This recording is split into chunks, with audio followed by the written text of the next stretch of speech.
Requiem. Yes, ladies and gentlemen. God, my forehead is enormous. I look like a hydrocephalic baby. Look at me. But ladies and gentlemen, it's me, Dave. Dave Lefkowitz, producer and host of this program, The Dave's Gone By, Facebookio, Podcastio, Programmio, of the stream, live on this Saturday, March 21st, 2026. And I'm here with the God version of me, as painted by our beloved friend Art Paul Schlosser. An original painting, Welcome to the Daverhood, painted by Art Paul about 3 weeks ago. We saw it, let's say we loved it and wanted it, and now we have the original painting, and my wife made sure that we framed it. We went to Michael's and we actually spent, I got like $25 to have this frame. This part was extra, but to have this beautiful framed portrait of me and the show just for your delectation on Dave's Gone By. So yeah, welcome to the Daverhood. I can't believe how sunny it is. It's never this sunny for your show. Oh yeah, well yeah. Can you get, there's some, it's the sunlight, it's not the light. Yeah, that's just it's the sun, yeah. So let me see if I can get in here. No. Oh, good morning everyone. We never had this much sun. I can kind of poke over. Hello. How you doing, honey? I am good. I'm going to move some of this now, but yeah, thank you, hon. My wife designed the intro for this 1025th episode of the program. That, well, a lot of fun stuff to do on the show, a lot of fun stuff to talk about. So let me just get this out of the way for now, and then so I have a little room to move. But yes, this painting now has an honorary place in our home. We have it in the living room above the TV, so that we, here's the magical finger I'm holding up, the bouquet that I'm holding in my other hand. God knows. But thank you, Art Paul. It's festive, yeah. Yeah, oh, it absolutely is. This is a pre-Passover festive item. It's more like Diwali, actually. Oh, because of the colors and the flowers, or? It feels like Diwali, yeah. Well, I don't know. I've never been very good at playing Diwali ball. Oh, that's funny. No.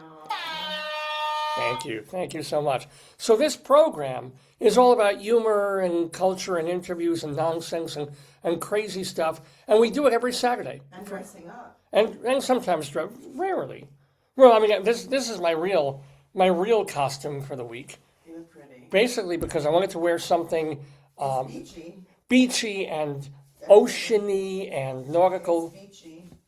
Because my wife and I spent much of this past week on vacation. Yay. And a real vacation for us, which is... Vacation, how did I do that? Vacation. Yeah, because we did go away. We did go. Okay, go says go joke there. So, yeah, we went to Rehoboth Beach in Delaware. I've always wanted to, we always would go through Delaware to get somewhere else. So we had to go back to New York to deal with various things, or just to be back in New York. Yeah, that's true. We did cut through Delaware. Yeah, and we drive through, and all I'd see in the nice weather was trees. Delaware just seemed... But they never had any rest stops, though, that we saw. Right? Oh, well, no. Well, because Delaware's quick. If you go straight to New York, you just go boom, boom, boom. You're driving through Maryland. Big state? Yeah. Within 20 minutes, you get into Jersey. Because it's like or into PA, is it? I don't know. I think PA, then Jersey, then New York. But Delaware goes by in a flash if you're going in one direction, just to get through it. But while we're driving, this is so pretty. And it's also the state with no taxes. So I was like, I want to go to Delaware. I want to see Delaware, check it out. See what it's like, yeah. And I was thinking Dover or Wilmington, but my wife was like, hey, what about more of a real vacation-y thing? And let's do it during spring break so we can get away. So that we're not, because I don't want to be overwhelmed by tourists and people. We wanted to understand the place. We didn't want to just be in hordes of people. Right. Which if we went in June or July or August, it's a beach town. Yeah. So you'd just be in this swarm and herd and couldn't get a restaurant reservation and couldn't. Well, even I reserve because Yeah. anytime you have the option, I would say, why not do it, right? Why not do it? Oh, if you can, yeah. So even though the restaurants were not full, No, and but they did. Remember, even that place with the disco toilet became full. yeah, we'll explain the disco toilet as well as many other things when we talk about on Dave Goes Away, that segment of the show coming up in just a few minutes, where we'll talk all about our experiences for 3.5 lovely, quite really lovely days in Rehoboth Beach, Delaware. Our real vacation, because every other vacation we take in is generally you have a conference or I have a theater conference Yeah, it's or mostly like we'll take like if we go somewhere, what we do is we try to wrap it. I think most people do that. They wrap around a personal vacation with a yeah. professional one. I mean, I have some stuff to do, but but this time it was like no. It's why every conference is not in Duluth, you know. Yeah, but I am surprised. I mentioned this to you that when they have big conferences for things, they'll be in Chicago, they'll be in Austin, They're expensive. Dallas. Why don't they do them? I think they have to have a place that has an airport that can sustain some conferences are thousands of people. Yeah, and I don't think this town could Yeah, sustain. you've got to really make sure you could have that many. Yeah. True. That many people in your town, right? So you might want to have a conference, but you don't want to have billions of people where you don't have, and you have to have The hotels to like we heard accommodate. from our friend Nancy, she used to do a local conference in Colorado. Yeah. You have to book the hotel. It has to be a deal with the Wi-Fi. You have to have like rates for the different people.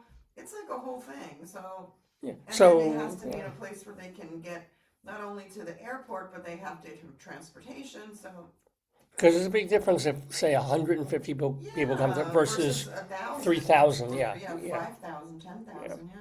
So, but this was nice. We'll talk about our trip. It was actually more than nice. It was a really great trip with some funny stories to tell, which is the point of Dave's Gone By. It's all about funny and fun stories to tell, which I will share with you. And my wife will share with you too. Plus, on this episode of the show, we've got Greeley Times, where, speaking of faraway places, my wife and I lived in Greeley in northern Colorado. And there they have a newspaper called the Greeley Tribune, a real newspaper, with a very funny column every week that is based on real phone calls that come into the Greeley and Weld County. Do that first? No, I'll get to it. I'm telling people what's going to be on the show. I thought you wanted to do it now. Oh, no. I'm giving the people the lay of the land. Talk about your guesty Baba. Oh, I will. But I wanted to. So Greeley Times is based on this column. We don't know the situation because of the strike. Well, this. I wanted to talk about this momentarily. This bugged me. I'm not understanding this because the biggest story in Greeley, Colorado right now is that the JBS plant, the biggest meat processing plant in America, I think, pretty sure of it. I think they're responsible for 10% of all meat that comes through and is in your supermarkets, is in your restaurants and things like that. So the workers at JBS have gone on strike. And this huge part of the town, I mean, people make fun of the way Greeley smells because it's an agricultural place. So either people are fertilizing or you're smelling fat being like pulled off cows by illegal aliens making $1 an hour and getting their fingers cut off at the JBS processing plant, right? So you would figure that the newspaper of Greeley would be doing a little bit more reporting Did they cover it? on this strike. And it's like they have one story per week. Well, who owns the paper? I'm wondering, does JBS have its hooks in this paper? Because they have one photo essay, and then they have this one guy, I think his name is Tabachnik or something, who does a story about this strike. And then he did one about 5 days ago. But this is, I mean, if you are in a town and the town's main business is going through a labor dispute, aren't you covering, are they using scabs? Is the plant shut down? They have, what do you call it? They have some kind of gag order or somebody. Is it a gag order? You can't fucking know. The people maybe It's like who worked there. Murdoch, when remember we saw that one of his wives like killed somebody, but it never appeared in any paper. Yeah. So I don't understand why the coverage on this in Greeley Yeah. isn't daily and massive. It doesn't have to be attacking the plant or being pro-plant and anti-union, just coverage. That something's happening, yeah. I mean, unless there's nothing to cover, but there's families who have to go on budgets, people who are afraid of losing their jobs, plant workers or owners of the plant and having to deal with, I guess it's the Brazilian overlords who run the actual company, or Argentinian, yeah. I don't know. I don't get why the biggest story that Greeley has had since fracking is not really barely being covered by the Greeley Tribune. Or are they just so to the bone in terms of staffing that if they cover it once a week, that's all they can manage? Maybe if they cover that, they're not going to do Greeley crimes. So See, you're right. You're right. You may not want to, yeah. Thank goodness Andrea Grajeda is still doing a weekly Greeley. They haven't put her on the strike beat. Good. Right, and taken away our. Maybe that's the good thing that came out of it. That if you would have really pressed them to. If you give me your phone, I want to look and see. Yeah. So anyway, I just that made me a little bit like curious. It's sort of, and it's not as if the strike's been going for weeks, where there's no news stories. Sort of like Russia and Ukraine. When the war first started, the paper's like Russia, Ukraine. Russia dropped this on Ukraine. Why isn't the Greeley Tribune not covering the JBS plant strike more frequently? Oh wow, look at the video. Ooh. It says, based on recent coverage of the JBS strike, it began March 16th. Yeah. And the Greeley Tribune has been reporting on the event, including covering the first day of the strike. Right. And a photo gallery of the picket line. Yeah, that they have. It says the situation is a major local event as 3,800 workers in the Greeley plant, roughly 5% of the U.S. beef processing capacity, walked off the job. Here's the. Yeah. I can read it better. Not to mention, the whole ICE situation. If ICE raided the JPS plant. They're not. They're refugees. Well, legal refugees. Yeah, but they don't. So Greeley is not a refugee receiving area, but the people there are refugees from war-torn countries that have violence. So they're legally. All right, well, fine. One assumes, one hopes, and that they're being paid a full proper wage. But it is the first at a U.S. slaughterhouse in decades. And prompting JBS to reroute cattle to other facilities. How? They probably have other kill places around the world. But if your company's on strike, what does it matter? No, it's not. JBS's plant is one of many. So think about think of like public libraries, right? If your local library is closed, there are other libraries where you can go to. And they're moving the cows around like books. So it isn't the whole company that's on strike. It's just this plant of JBS. So, wow. But that's a lot. So, it's still a big... 5% of the meat, I can't imagine people, like 3 days ago, walking around town in Greeley and smelling like, wait a minute, I smell flowers. It smells, there's a coffee shop, I smell the coffee. And it isn't overlaid with a smell of rendered meat. They asked me if I wanted to know JBS's response. Yeah. And JBS says, well, we've been negotiating with... And we think $14 an hour is a very fair price to pay someone who's killing animals all day. Hiring replacement workers. It's the 5th day of the strike. Guess how much they get per hour? As replacements? Yeah. 20. 23, 25. You couldn't, if I were desperate, but for me to take a dead animal, eat it for sure, but to take it like hanging carcass and start stripping and doing and putting things through and risking my arms. The main part are higher wage increase, end to safety equipment charges. Oh, they charge them $1,100 for personally protective equipment, like the iron glove and the... They charge the workers? Yes. Reducing healthcare costs, they're rising healthcare premiums to take more of their pay, improve workplace, safety protocols, slower production speed, extreme heat, 100 degrees on the kill floor. Why? Because they don't want to air condition for dead cows, I guess. And more lack of bathroom breaks. Oh boy, that would kill me. Yeah. But I mean, I wonder. I mean, who would scab for that? And who would scab for $20-something an hour when you can make that waitressing or something? I don't know. It says cut choice beef jump 4%. I'm looking at the here it says they do 7% of the slaughter. Right. Well, anyway, I just thought I'd bring that up because Greeley was our home. Yeah. Not to mention I'm omnivorous and I eat a lot of meat, but Greeley was. We saw that in the paper in Delaware. Yes, national. All the national papers are covering this. The Greeley Tribune has one story every 3-4 days. I just don't understand why it isn't, jumping on this as its big story. And the only thing also I can think of, as I mentioned, is maybe. Well, Sam is the Denver Post. Oh, the Denver, yeah. And How are Chris- they? How much? Chris is the Greeley Tribune. Yeah. So they're looking. The Post is writing about it. Good. So maybe Maybe they're letting the Post, or they'll pick up the Post's coverage or something. Yeah. Because I don't know if you heard this news too. Speaking of news or non-coverage of news, 99 years, CBS News Radio Yeah. has been doing CBS News Radio. Barry Weiss just killed it. Wow. Which, again, when was the last time you were in a car, listened to AM radio? We don't even listen, and you're a radio dude. We don't even listen, so.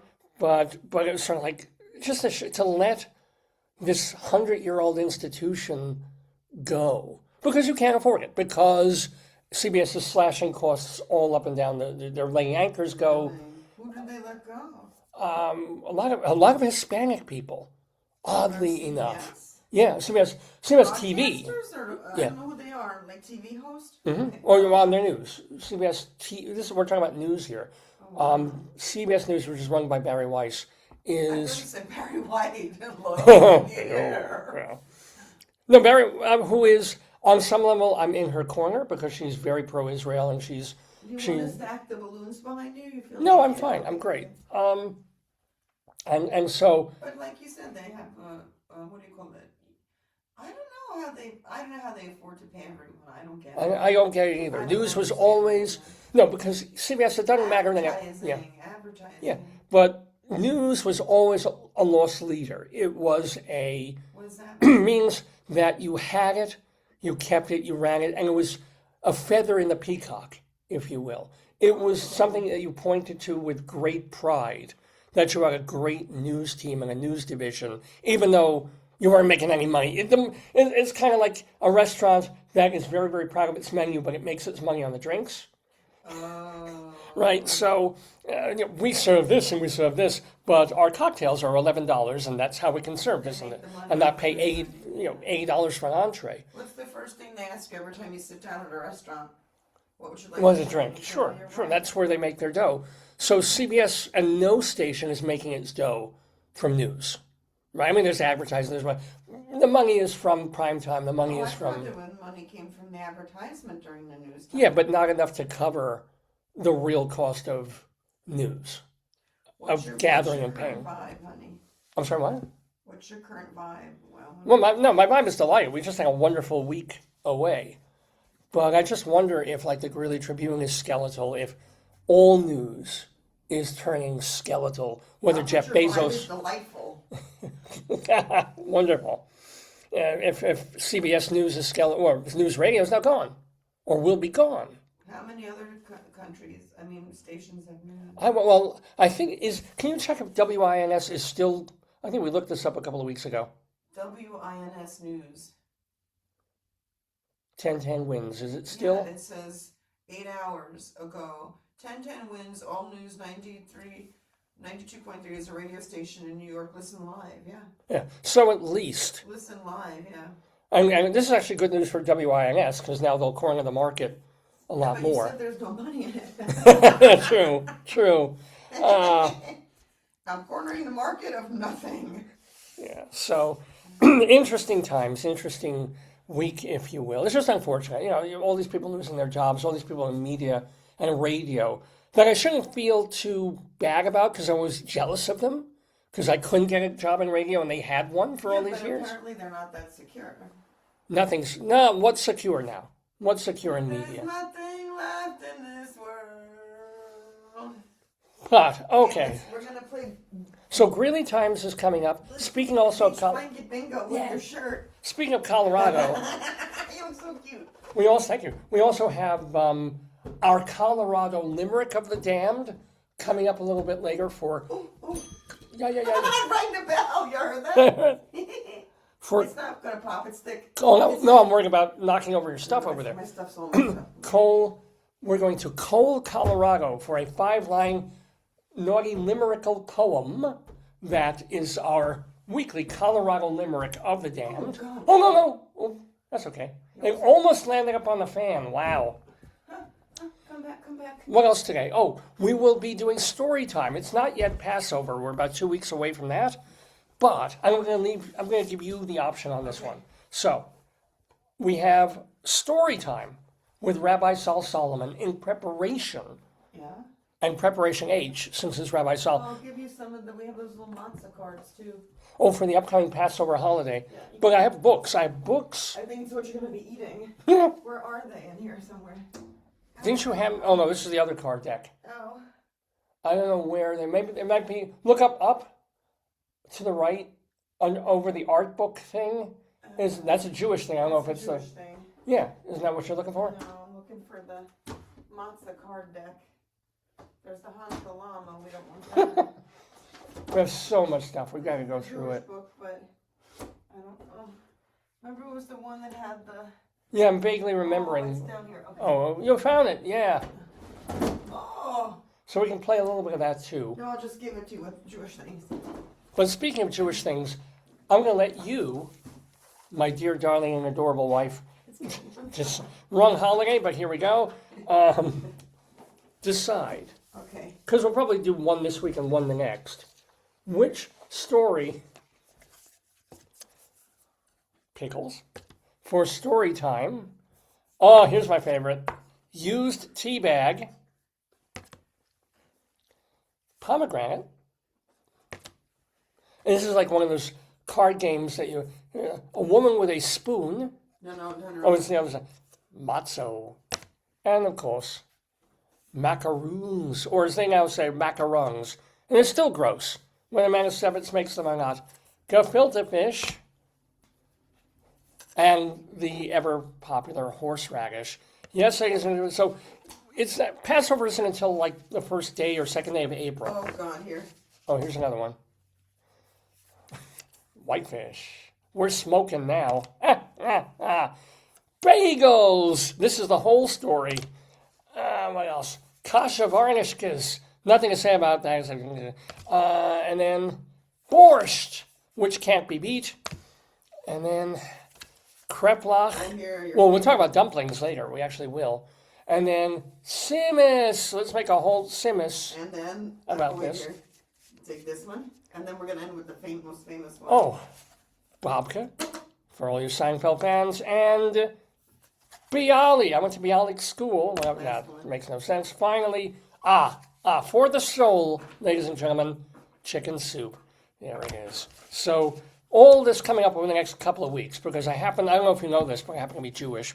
And also Rabbi Sol Solomon, who appears very frequently on this program, is Jewish too. I know that's a shock. So, yeah, we've got Passover-oriented things happening. We have nothing. We have this, but this is the wrong. Yeah, well, it's got Jewy things on it. So, but this is a New Year thing, Shana Tova. Yeah. So we have that. The book. Well, here are the books. So for today's. Why don't you get do you have the thing that says yes, dear, see which one it picks? All right. Oh, I'll use this one. Here we go. Okay. Now, hello, yes, dear button. Should I, or not me, should Rabbi Sol Solomon, for story time today, should he read a Purr-fect Passover? Well, I don't know if he'll do an either or. Probably a yes or no thing. Or should we start with Jacob and Bunny? The magic Easter bunny comes to Passover Seder. There's a little desperation in this one. So Massive you. So I think we'll say, should we do a perfect Passover this week? I'd love to. All right, I guess we'll save this for next time. So, and then today, Rabbi Sol Solomon will be reading from A Purr-fect Passover by Jenna Waldman. Yeah, that's coming up. We'll save that. We'll save that for next weekend when Passover is almost beginning. Good because it'll be near Easter. I think it'll match over better with Easter time. Absolutely correct. So we have story time with Rabbi Sol. Maybe we'll do Bunyan Watch. My feet are a little cold, so maybe I won't. But most importantly, we have a guest in the Daverhood coming up sometime, I guess, in our 10 o'clock hour. He is an actor. He is a Oh my God. What? She was a reading tutor in Baltimore. She lives in Baltimore, Maryland. Whoa! This is the other book that we're doing next that'll week. Be good for Easter. So, ladies and gentlemen, he's an actor. He's a playwright. He's a composer, musician. He's a music and theater teacher. All of these things, and an author. And his name is Andrew Lloyd Baughman. Weber. No. Andrew Lloyd Baughman. Like he's never heard that before. I'm sure he has. And here's the deal. Speaking of Baltimore, he is going to be in Baltimore in about a week or so at a place called the Auto Bar on North Howard Street. North Howard? Yeah, on March 31st. So we've got a week or so away. But Andrew Lloyd Baughman will be doing a solo cabaret show that he's done for the last couple of years of Tom Lehrer songs. Classic Tom Lehrer novelty comedy satirical ditties that he sings, and also he invites some audience members to come up and do songs, Tom Lehrer songs as well. It's a fun show, I'm sure. And he's coming to Baltimore. It's coming to the Auto Bar again, happening on March 31st. So you're going to want to go see that. And you're going to want to learn more about Andrew Lloyd Baughman because when I mentioned he's a playwright and a composer, his shows have included things like Frosty, the Abominable Snowman, Breaking Hunger, a parody musical, and the Exorcist musical Turn Off the Hell. What else has he done? Oh, God. He's the artistic director of Maryland's Landless Theater Company, which is staged... Wow. I know, it's a theater company. What does that mean, landless theater company? I guess it means they don't have a home, so they're peripatetic. They like a rent. nomadic, Yeah. I like that. So they've done Cannibal the Musical, which is the one that's Cannibal the Musical, which was written by the South Park guys before they did Book of Mormon, and before they were even doing South Park. A show called Yours Truly, Jack the Ripper, and Betty the Yeti. And he's acting in things. He's done more normative shows like Kiss Me Kate and Sweeney Todd. But anyway, Andrew Lloyd Baughman, a man who does constant theater stuff, and not in New York. He's chosen. He goes sometimes to New York, but he's chosen to make a theatrical career in Maryland, where we are, where this show is, and that's a pretty brave and cool choice. So he will be chatting with the one, the only, the Jewish Rabbi Sol Solomon later on this very broadcast. So that'll be a really fun. I can guarantee it's a very, very fun conversation we have coming up with Andrew Lloyd Baughman and Rabbi Sol. So all that happening on this very episode of the Dave's Gone By show. So, and yes, of course, we'll start with a Dave Goes Away segment about our trip to Rehoboth Beach in Maryland. So, we went away on, I guess it was Monday. And I actually made notes because I didn't want to do this from the top of my head. The dragonfly. We went away to Rehoboth Beach. Yeah. We left on Monday at 6:30 a.m. Yeah. So we got a nice, really early start. Early start. And got there from where we live. It took about 2.5 total hours of driving time. Also, like you said, because it was morning, it wasn't a lot of heavy traffic. Yeah, we were literally in town before even rush hour, which was great. It was, except for the fact that when I booked the hotel, lovely hotel, I said, when are you checking in? It's 1 o'clock, 1 o'clock check-in time, because that's when we assumed. But then our driver said no, or we have to shift things around, and so can we leave a lot earlier? Fine. It was great to get out of town early, except you show up at a hotel at 9 o'clock in the morning, and the guy's looking at us like, who are you? Why are you here? Because their technical check-in time is 4 o'clock in the afternoon. So, and let's understand something about Rehoboth Beach in Delaware. So my wife and I are there, and we have the person who drove us from the place. In fact, we've even had the owner of this company chatting with us on the show, on our New Year's show. Guy named wonderful fellow named Marion. And so our driver is from this company. He drove us door to door. Because it was worth it. There's no Amtrak. That's actually the interesting part. Yeah, there's no Amtrak. You can't take an Amtrak to the beach. You have to take an Amtrak to Wilmington and then get an Uber anyway. So it was, and he drove us. It was wonderful, no problem. He's standing there with our giant suitcase because we overpacked, but it was a great idea because we we brought. didn't overpack. We didn't. The problem is we're going in a weird time, so. We had a summer jacket, a moderate jacket, a winter jacket, scarf hats, sandals, you name it. We could have stayed there for 3 months and had different weather clothing. Yeah, and we needed it because it's right on the ocean. So you don't know. It can be 35 and damp in the morning, hot and sunny in the afternoon, and then back down again.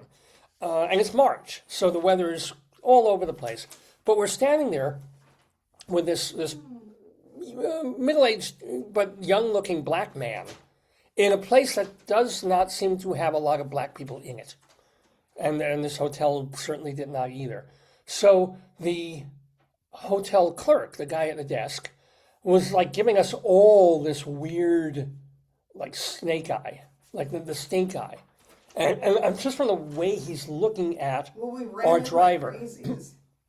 When we came in, because the bag was very heavy, he brought the bag and he was waiting with us because he wanted to use the bathroom and he had just driven 2.5 hours and was helping us with our stuff. So the guy's looking at us, thinking, A, are we some kind of weird throuple? And then Oh my God, that's true. And yes, we used the car service, but it's really a glorified Uber. Yes. But our driver says, yes, I'm their chauffeur. And it suddenly made me literally feel like it was 1957 in the South. You felt like Ridgely. Yeah, or this. And I immediately was he's just driving us. He's we don't have a chauffeur. Because also I didn't want to give this clerk the idea that we were somehow uber rich and that we would be tipping $100 every time he looked in our direction.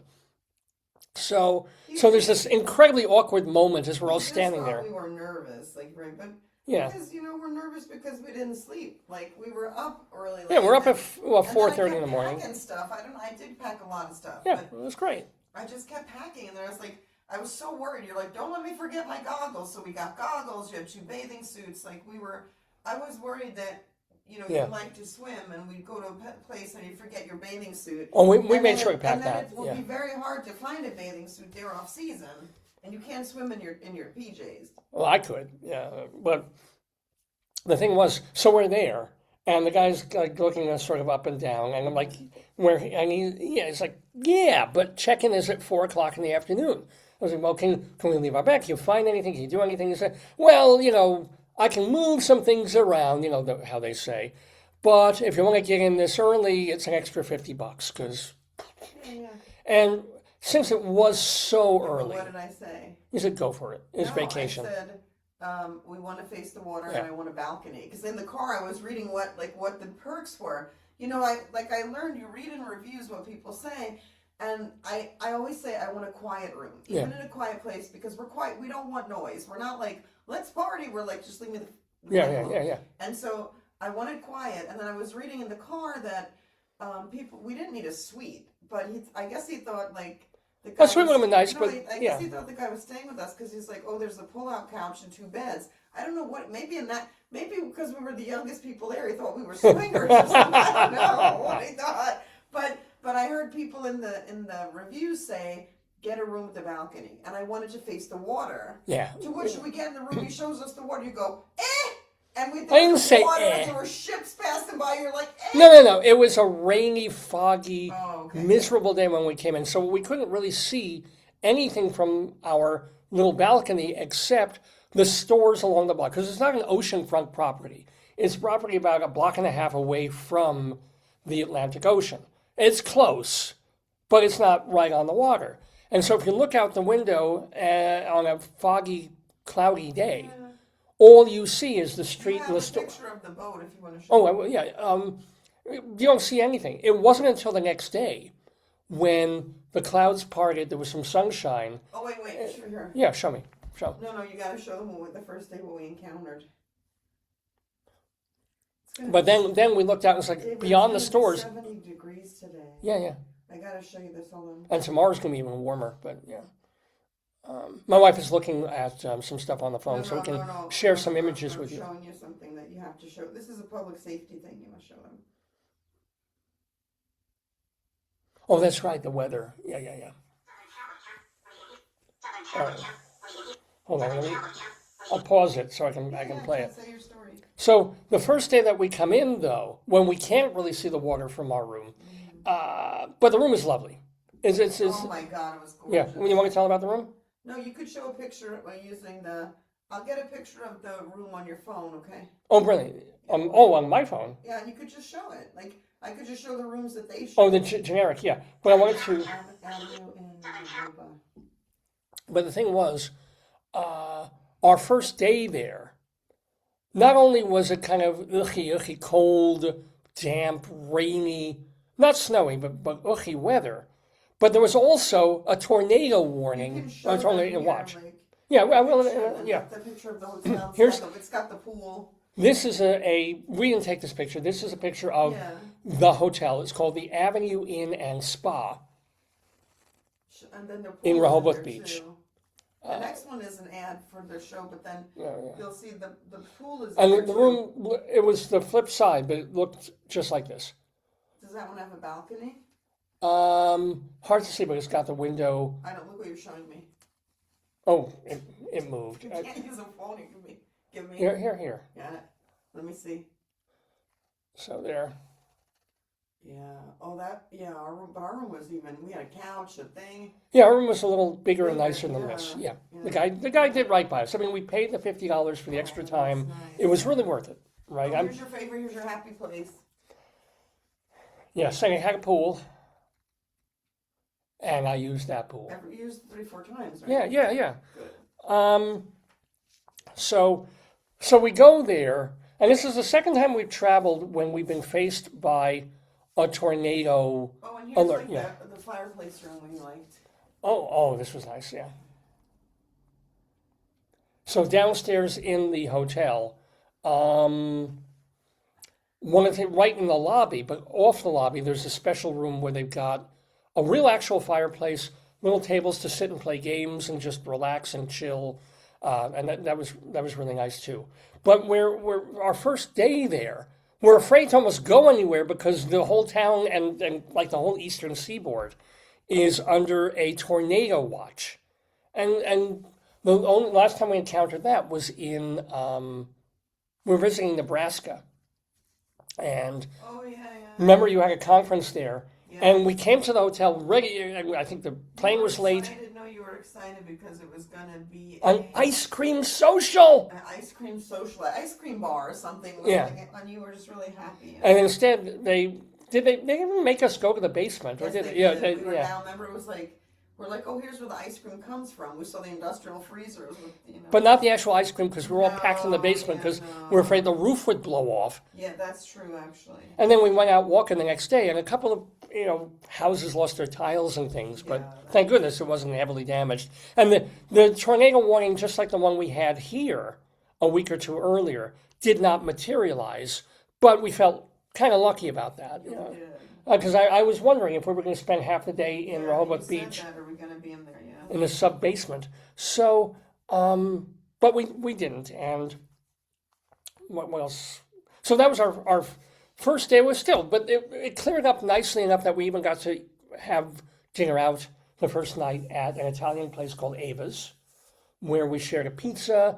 Tell about the whole discount thing. So. a lot of people recommended it that we go there. And then the nice thing, I have a picture. I'll show you. I'll show you the board they have.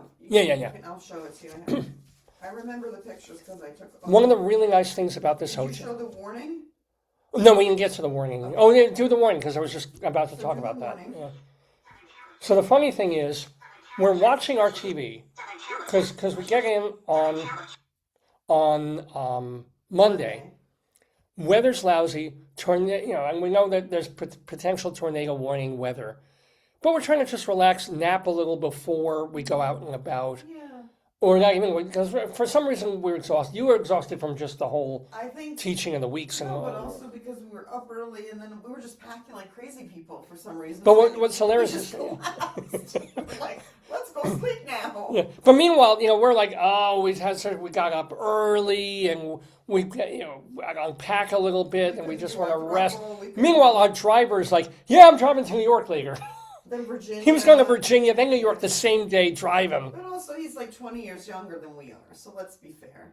15, but 15, yeah. So I mean, come on, he's got. But I wonder, we're exhausted from doing nothing, from being driven from Maryland to Delaware. And this guy's like, I'm going to pick up these people in Virginia and then go to Midtown Manhattan and then go from wherever Midtown Manhattan. I was like, Jesus. Yeah, well, he has a lot of energy. But while we're in the hotel, we're relaxing, we're mellowing out. We got the TV on, we're watching a couple of things. And suddenly the TV is like, ah! Yes, exactly. Because Ah! I don't know if you took a picture of the paintings, but you felt the TV was like this, right? Like.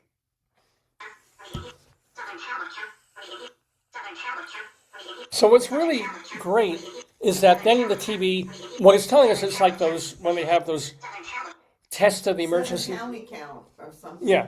Then, it used to have the test of the emergency broadcasting system, and they have the, this is a test, or when they have Amber Alerts. Yeah. This was like, ah! And then it was like Mighty Mouse. Yeah.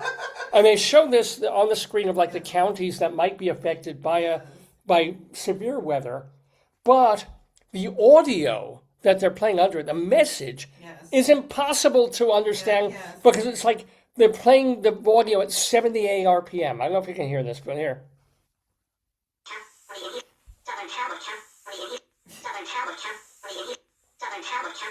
It's like Alvin Chipmunk delivering.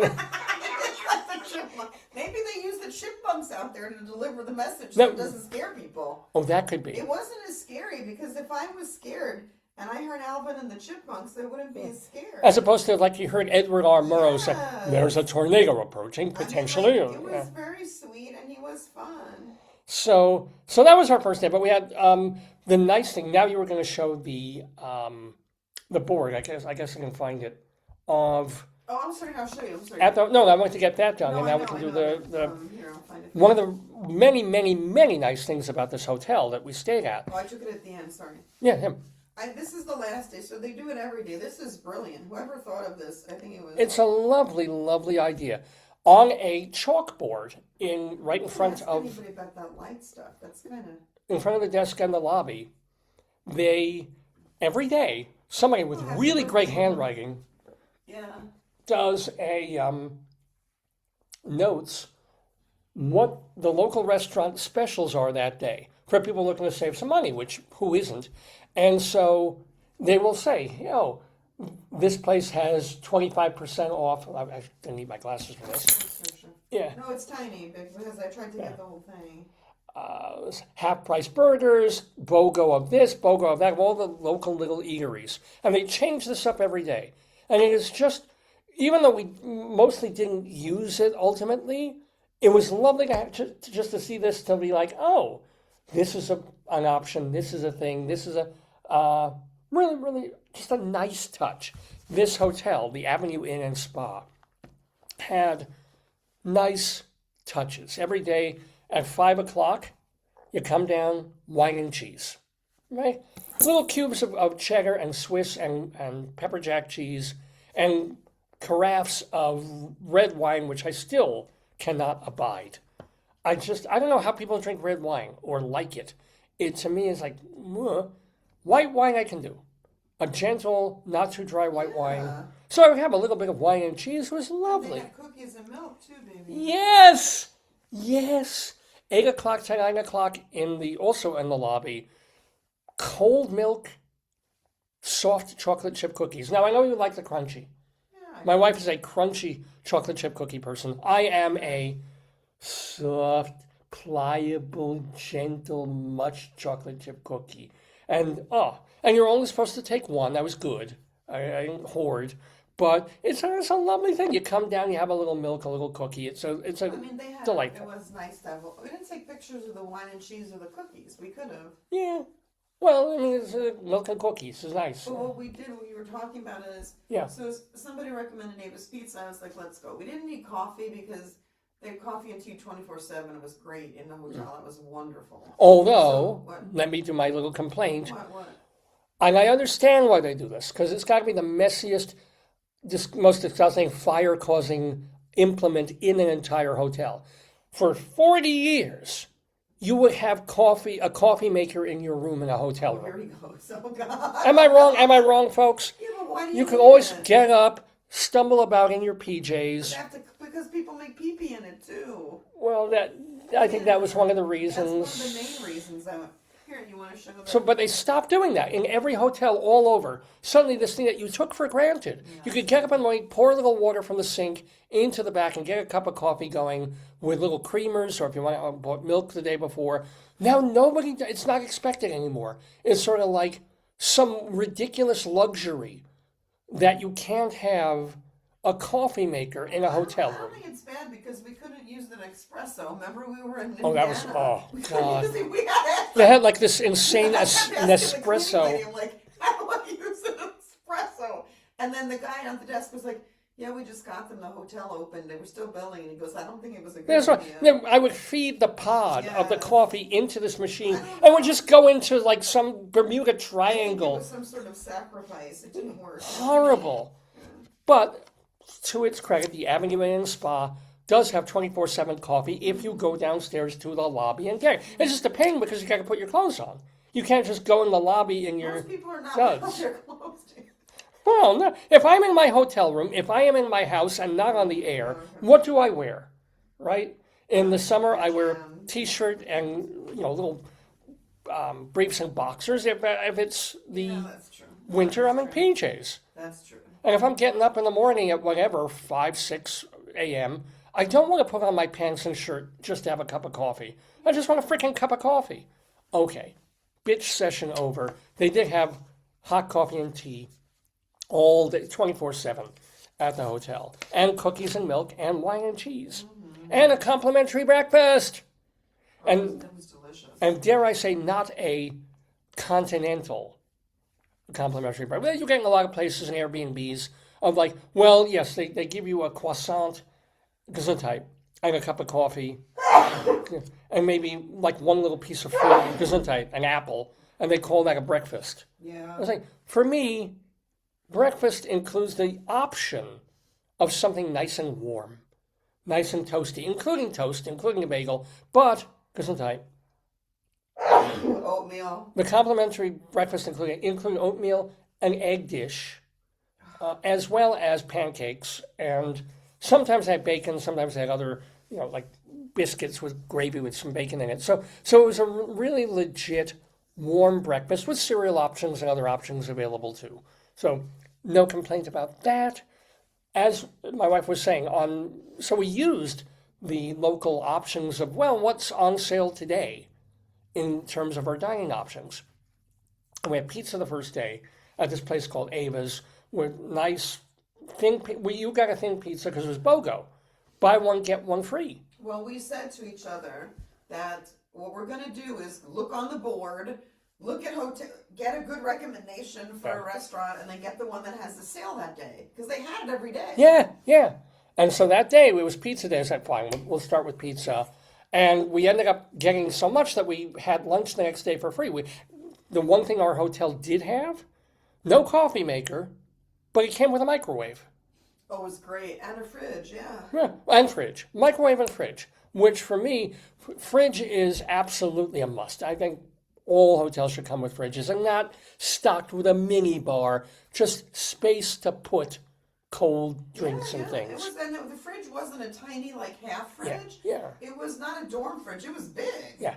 Yeah. It was a really, well, you know. So I would get, in the morning, I'd bring milk. That's what Ruffles like. Yeah, you need, if you have 3 people and you're having constant sex. And you have 2 beds, and he said there's a pull-out couch. I'm like, what the heck do you think we're doing? Was that a pull-out couch? Yes, the bed was a pull-out couch. Oh, so. That was another feature. But, so that first night, absolutely delightful. I made all these notes here. I realized I'm not a big fan of poached pears. Why they serve that with breakfast? The woman who was hacking her lungs out, she liked it. Maybe it was curative for that woman. Oh, and a really, really nice TV. Much as I like in our room. Much as I love Samsung. I gave you the painting. Yeah. LG TVs. No, the painting to show you. Remember you said the painting? Yeah, I'm about to, yeah. I think we have a picture. Oh, we do have it with David It's. Where it says it's David, you could find it. So. If you need help, let me know. Let me try and find the pictures on this. I think we took that early. There's a lot of big pictures. Yeah. But one of the nice things, so we check into the hotel, and the TV has I heard the alert. my name as Welcome, it's David. There it is. It's me. Yes.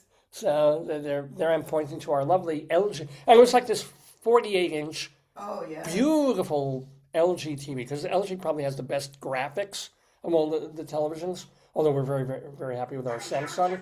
But the thing that blew my mind about the television is that when they had channels that weren't set to some cable channel, there was one stage, it would always go to this thing where it would show classic paintings, beautiful paintings, just mellow, show the painting in a frame.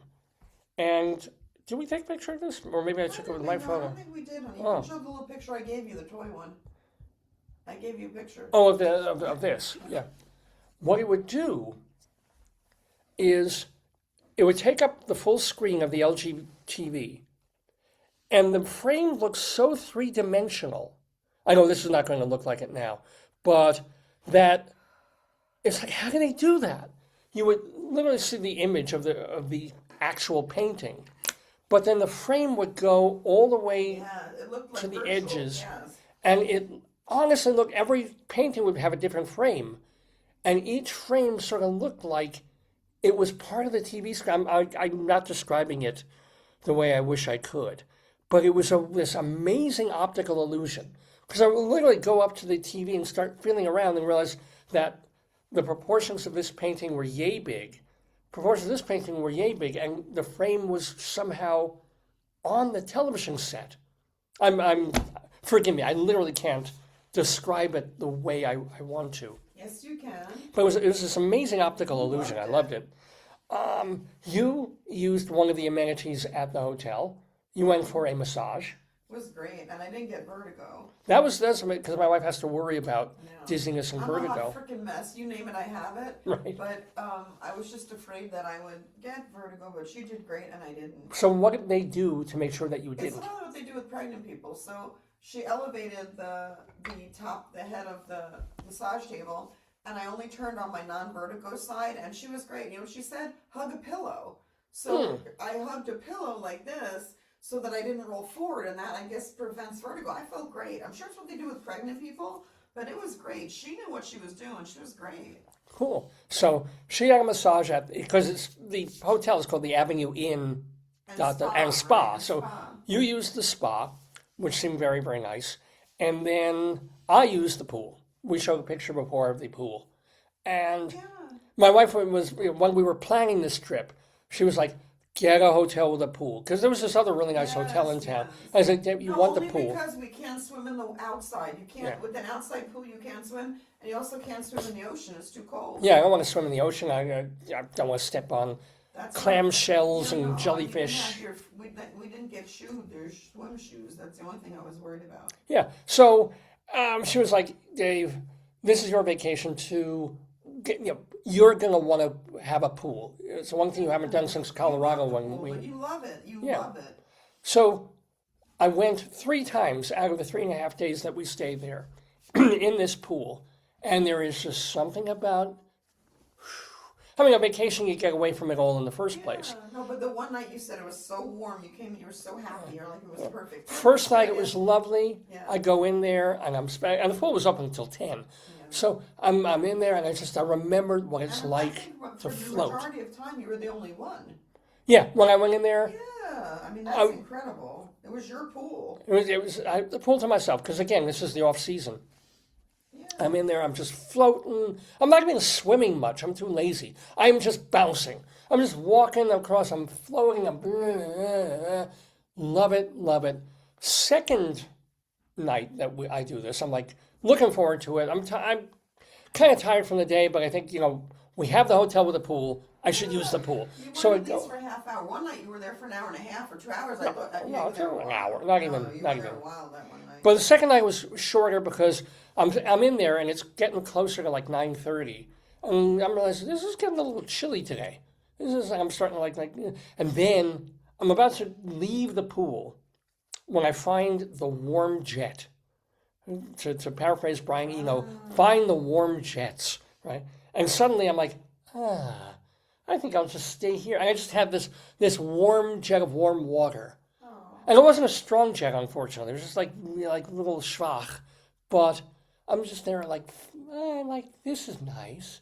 I'll stay. I don't need to swim. I don't need to go anywhere. I'm just going to stay in this one place. Because anytime I even moved my arms, the rest of the pool suddenly felt so much colder.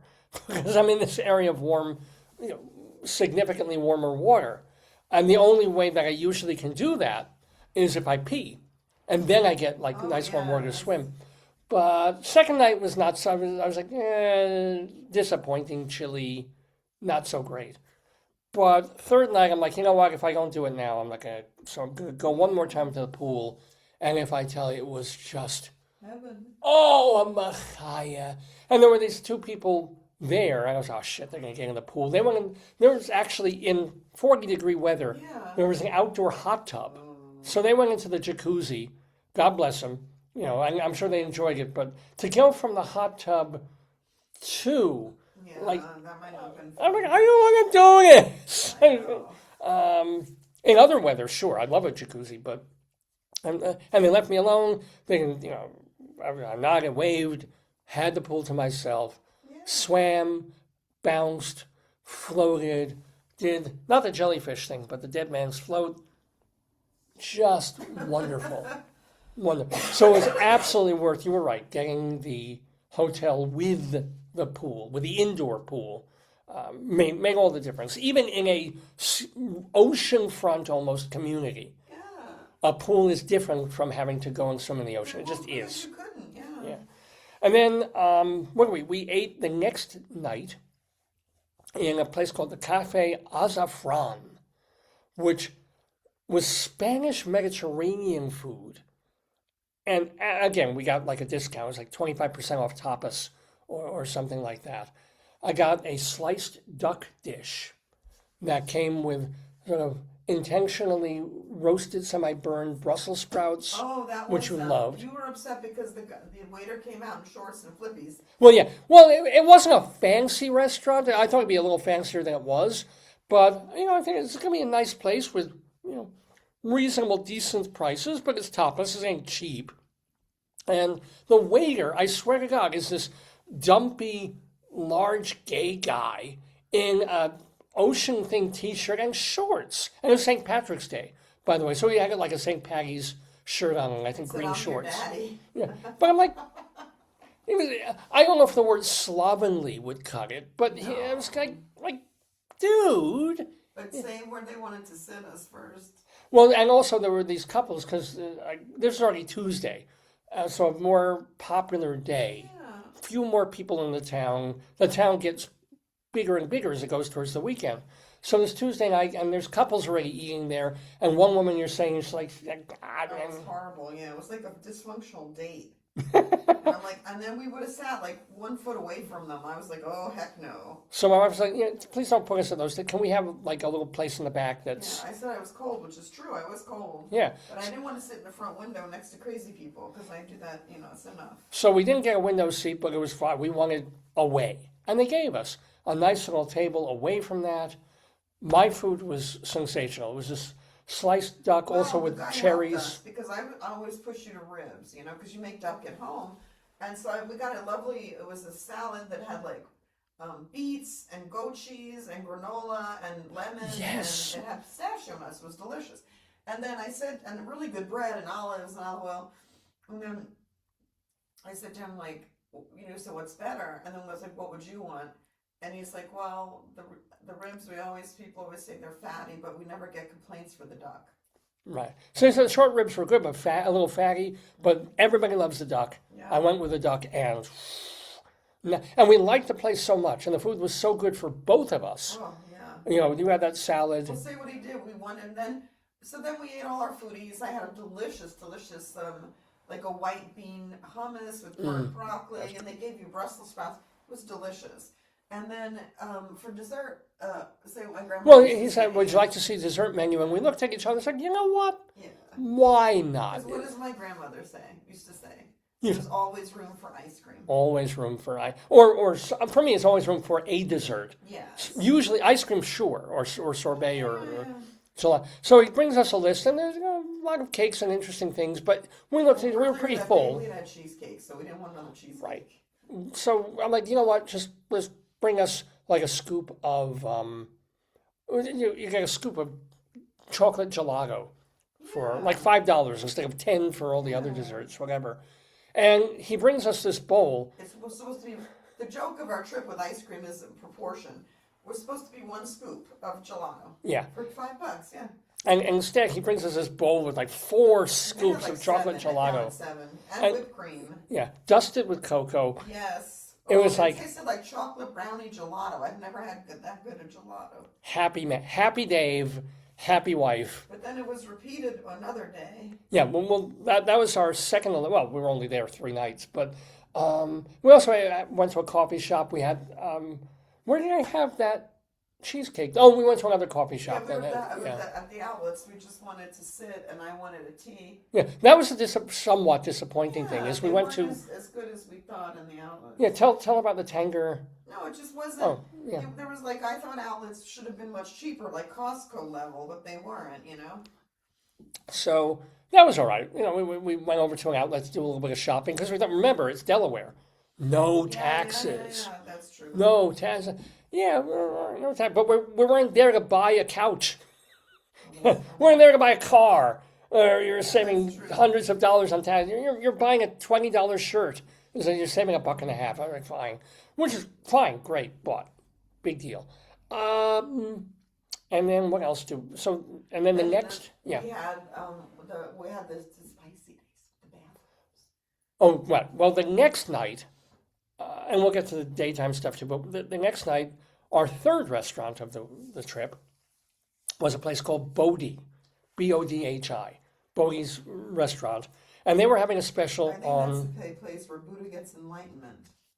Is it really? I think that's what Bodhi means, yeah. Wow. I guess it happens for every Bodhi. So we go to this, and it's dumpling night. They have the dumpling special. That's why we went, because it was dumplings. Yeah. It was like half-price dumpling or something. And we get the dumplings, and they're very good. It's very, nothing amazing, but you had a dumpling you never had before. That was really good. It was so good. Dumplings made with mashed pea edamame. Very, very nice. And I got like the dumpling sampler, which came with butter chicken, which was my favorite, kimchi shrimp, which was very nice, and then like a regular meat pork sort of. Butter chicken. Yeah, butter chicken was my favorite. And then you ordered. I don't even remember what I ordered. The dumplings was my order. We shared a don. Oh my God! Tell about the don noodles. You say it, but it's your story. Oh, so we ordered this vegetarian friendly dish called don noodle that you would figure it's in a Chinese restaurant or a Thai restaurant. which I guess Bodhi kind of is. And it comes to the table and it looks really delicious. It's got these thick noodles that we love, the thick, flat noodles. And you stir it up and make sure you stir in the sauce. And here's the weirdly ironic part, or the part that still stuns me. Because you don't, I mean, if you ate, you're a vegetarian, you don't eat chicken wings, you don't eat, what are they called? The wings in hot sauce, hot wings, you don't eat that. And you don't eat spicy food. I do not. It doesn't agree with you, you don't like it, you don't enjoy it. I do not. So we'll go with Chinese food, we'll go, and you want mild food. Yeah, I do. The Don Don noodles come to the table. Yes. I take a mouthful of this, and all my eyes, my head, my hair, That is true, yes. the pepper is hitting my tongue. Well, I'm like, and the kill chili, me! So first you get when you eat it, you get the hot chili sauce, and then you get the hot pepper. Yeah. You need the black pepper. And it was really good, but it was so friggin' spicy. It was 2 hot peppers on it. I'm like, Jesus Christ. And you sit there, you're eating it, and you're like, I like this. This is It was good. really good. It reminded me of like stroganoff, like a beef stroganoff Yeah. without the beef. Yeah, like a Thai And version it had of. peanuts in it. It was lovely. But how did the spice not kill you? I don't know. It just.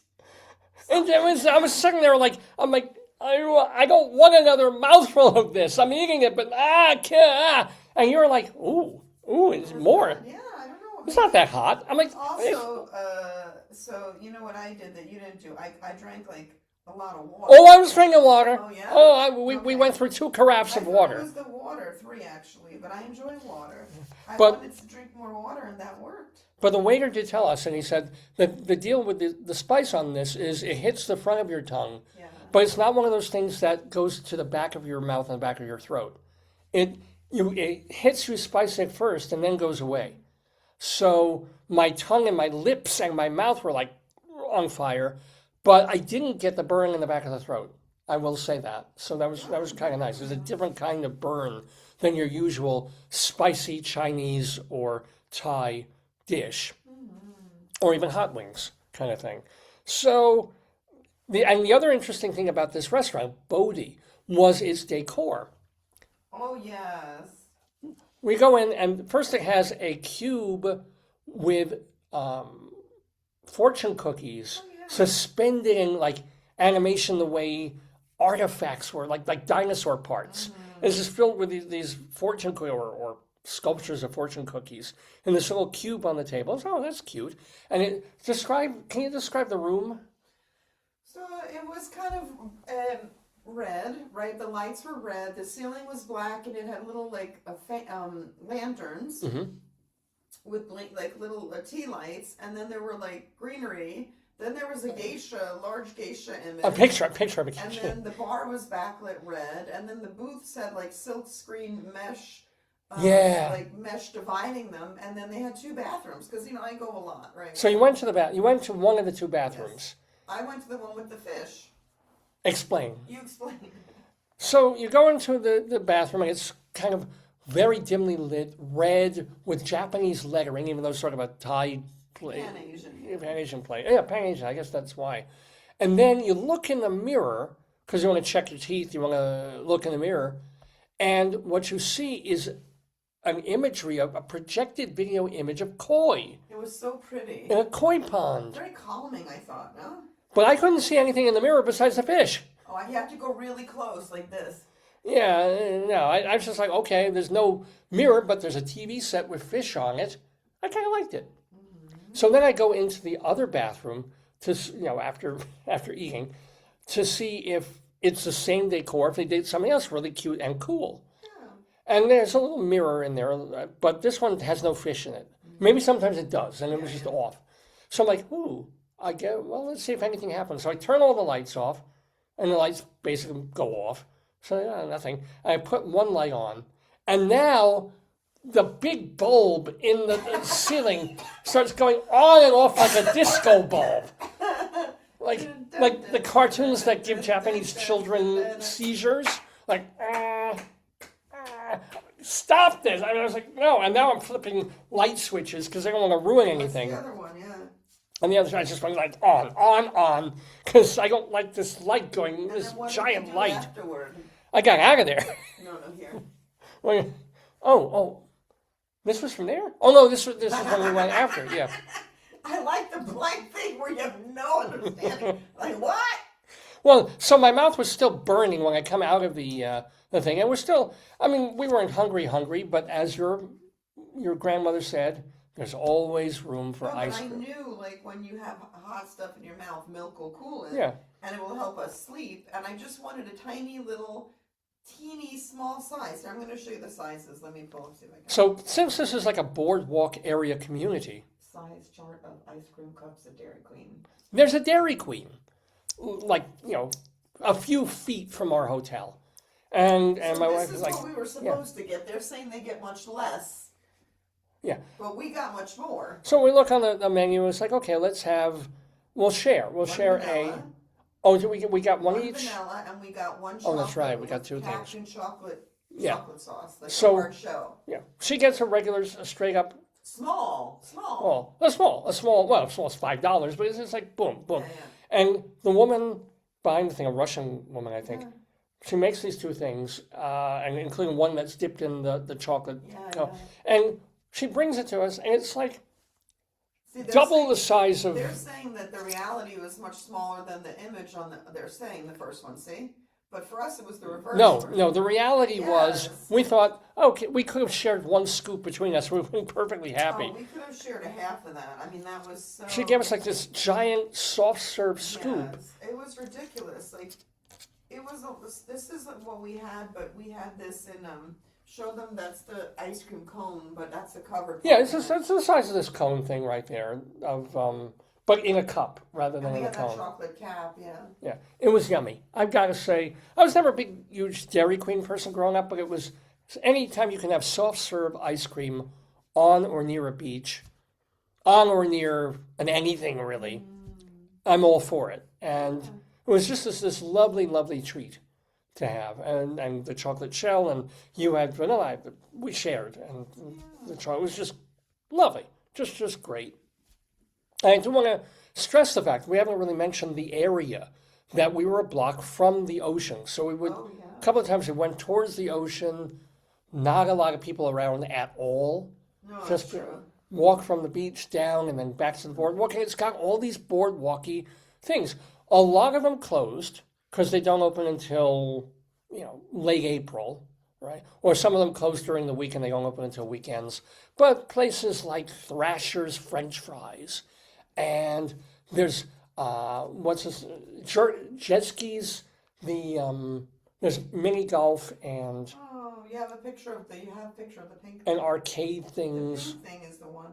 Yeah, here it is, Zelki's. So, Zelki's, which wasn't open because it was the middle of March and tornado weather. So these were not going to be places that are catering to the Jersey Shore kind of crowd no, that is going to play games at Zelki's and have cotton candy they had a saltwater taffy place. They had coffee places and tchotchke gift shops up the wazoo, of course. It's a beach community because we wisely chose less one for teenagers getting crazed on spring break that will go to Daytona instead.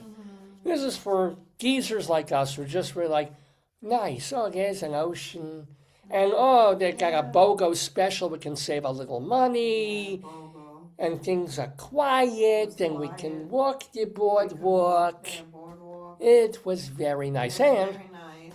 one of the thing we did on the day before, our third day in, was we took a bit of a walk away from the boardwalk towards more of the town and went to the Rehoboth Art League. Oh, that was lovely. I forgot about that. Here, I don't know if you have your shirt, but here. Yeah. So we go there, and there's an exhibit, go figure, of children's art from the local schools. And there are things that, I swear to freaking God, second graders I know, it was amazing. are painting and doing that I can't do now, right? I've literally no physical artistic talent in that direction. And we're looking at things by second graders. I'm like, really? They're not in high school. These are not 30-year-olds. And nothing hilarious, nothing special, nothing terribly bad. Or they were just good, interesting stuff and often very, very impressive for their age. And then you found a little local artist stuff, including you got a... Oh, next week we'll show them. I don't want to break it. I have No, a don't show it. dragonfly. But It's beautiful. yeah, a glass suncatcher dragonfly. And why did you get the dragonfly? What does it represent? I like new beginnings, hope, all that, caca stuff that I like. Yeah, exactly that. So we got it hanging downstairs on our window now. So that was it was just a nice walk and nice people. That was the thing about Delaware also. Maybe because it's the off season or retirees, but a lot of really friendly, chatty, nice folks. Like, well, and people make fun of New York. New Yorkers are a lot nicer than they're portrayed, which is true. And we were in Colorado, and there were a lot of people. You walk down the street in Colorado, and someone who doesn't know, that you don't know, goes, hi. And you're like, hi. But it stops there. Delaware is a little more like, hey, how you doing? Yeah, very friendly. Try the clams. I was like, Yeah, everyone's very helpful. Like, do this, do that. Everyone was good, yeah. So I was very, very, the people in Delaware, really nice. I was very, very impressed with that. I will say this. We went to about 3 or 4 different, and then on our last day, Yeah. where we were going to leave in the later afternoon, we had to leave in the earlier afternoon. It was fine. We had time to go for lunch and picked a local dinery, eatery place. We had a choice of 2, and we chose the Summer Bay Diner. Why? Because it was half-price burger day. So Dave got his hamburger. You got a lemon crepe. Yeah, I wanted something light that was yummy. This huge lemon crepe of a kind that that twice the size of, but basically what IHOP used to be on their menu back in the day. They used to call it the German pancakes. And it was really crepes with lemon and a dusting of powdered sugar on it. Yeah. It hasn't been on the menu in 25 years. They don't even do it. This place, it's on the menu. It's delicious. I had half of yours, along with my burger. And we'd just been watching on our cable channel Bob's Burgers for the past 3 days. So I'm sitting there with this big hamburger, feeling like the guy who's always at the counter at Bob's Burgers. Hi, Bob. Yeah. He's always ordering the same thing. Lovely way to end. Our last meal was this nice Americana dinery meal in this pleasant place. It was really cool. Although you were a little suspect about 2 people who went into the bathroom there.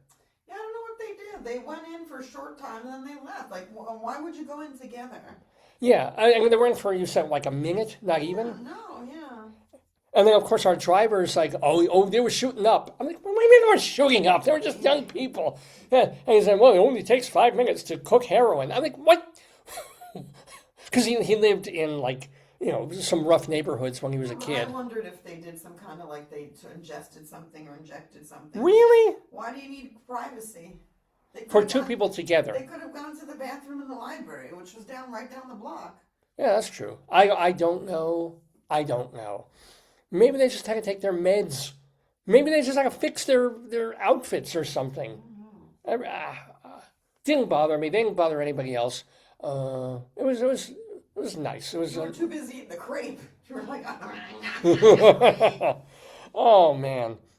But the other thing though is something of every store we went into, every restaurant we went into, pretty much.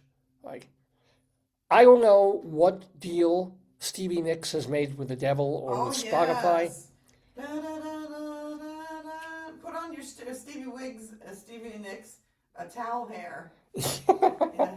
Yeah, my witchy hair. Yes. It's like every day, like 3 or 4 times a day, wherever we would go, they would play Fleetwood Mac's Dreams. Yes, now here you go again, you say. I mean, I don't know. What is it about this song? It's a mellow song. It's a nice song. It's not my favorite Fleetwood Mac song or even my favorite song on the Rumors album, but it's like every single place we went, I know. Dreams would start to play. Yes. Here you go again with him. We want your freedom. And in every other state of the union, they play Silver Spring by Stevie Nicks instead, or Landslide. Yeah, mostly Landslide. But it's sort of like, why are they playing this again? This is driving me mad. It's a lovely song, but I'm like, stop this. What is the matter with you? Why are you playing this song? I know, right? It drove me a little bit Michigan, a little bit, just a little. Because you can see the kind of things that drive me Michigan. What else? But can you think of other stuff? I think we really covered a whole hell of a lot that we did. There's you with the emergency thing. There's you. Show them the pictures of you on the beach with that light. Oh, Maybe yeah. Somebody maybe there's any. Remember the psychic from WGBB? Maybe she can analyze it. Well, here's the deal. My wife caught me. Well, first of all, here's the Rehoboth Beach Patrol. This is me trying to make believe I'm swimming. No, you were like, what was that with, what's this name? Baywatch or Baywatch, yeah. yeah. Yeah. I don't think anybody's going to confuse me with David Hasselhoff. Dave Watch, it's Dave Watch. I mean, I'm a Dave who gives people hassles. I'm not a Hasselhoff. But look what happened with these pictures that my wife was taking of me on the beach, at Rehoboth Beach, and suddenly God came down. Yes, we didn't put that. Tell them. No, there's no filter on this. There's no special whatever. So suddenly this cross of light starts coming out, and I'm fully 100%, 1,000,000% Jewish. But if I were looking for a sign, except my wife pointed out that technically there's this other line of cloud on the horizon that's going horizontal there. So it's less like a Jesus thing and more like an antenna or a tic-tac-toe board. What happens? Okay. Yeah. What does it mean when you see streams of light in a picture you've taken and the light wasn't there when you took the picture?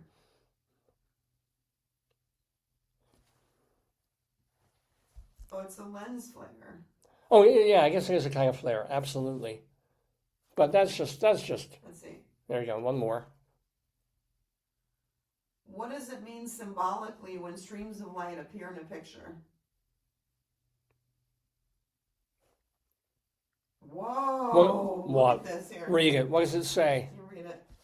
Uh-oh. Streams of light or light rays in Yeah, pictures 4 or 5 of them, yes. commonly symbolize divine presence. Whoa! Well, we were all close to Baltimore where Divine was born, so that could No, we were on the beach in Rehoboth. be... Well, Delaware. It was not that It's the far. wrong state, huh? Spirituality, guidance, or hope, often referred to as God rays. Whoa! See, there's look at one. that. Yeah, that's literally what was happening to me. Yes, that's what yeah. Or spiritual light. Whoa! They signify. No, Hold don't on. move from the top. Don't move from the top. Oh, I got Break it. All right. Well, here. It'll break on you. A protective, loving, or higher energy, such as the presence of JC or angelic messengers. Ooh. But other interpretations include positive energy, enlightenment, or spiritual awakening, Wow! Did you feel all that? or a need to fart. No, I added that one in. Fart. That's not spiritual. Okay. So there you go. There you Give me your go. phone. Oh, this is your phone. No, I want. Oh, you want my phone? Yeah, Oh, yeah. So, because I put it on Facebook. Yeah. ladies and gentlemen, gotta give it up for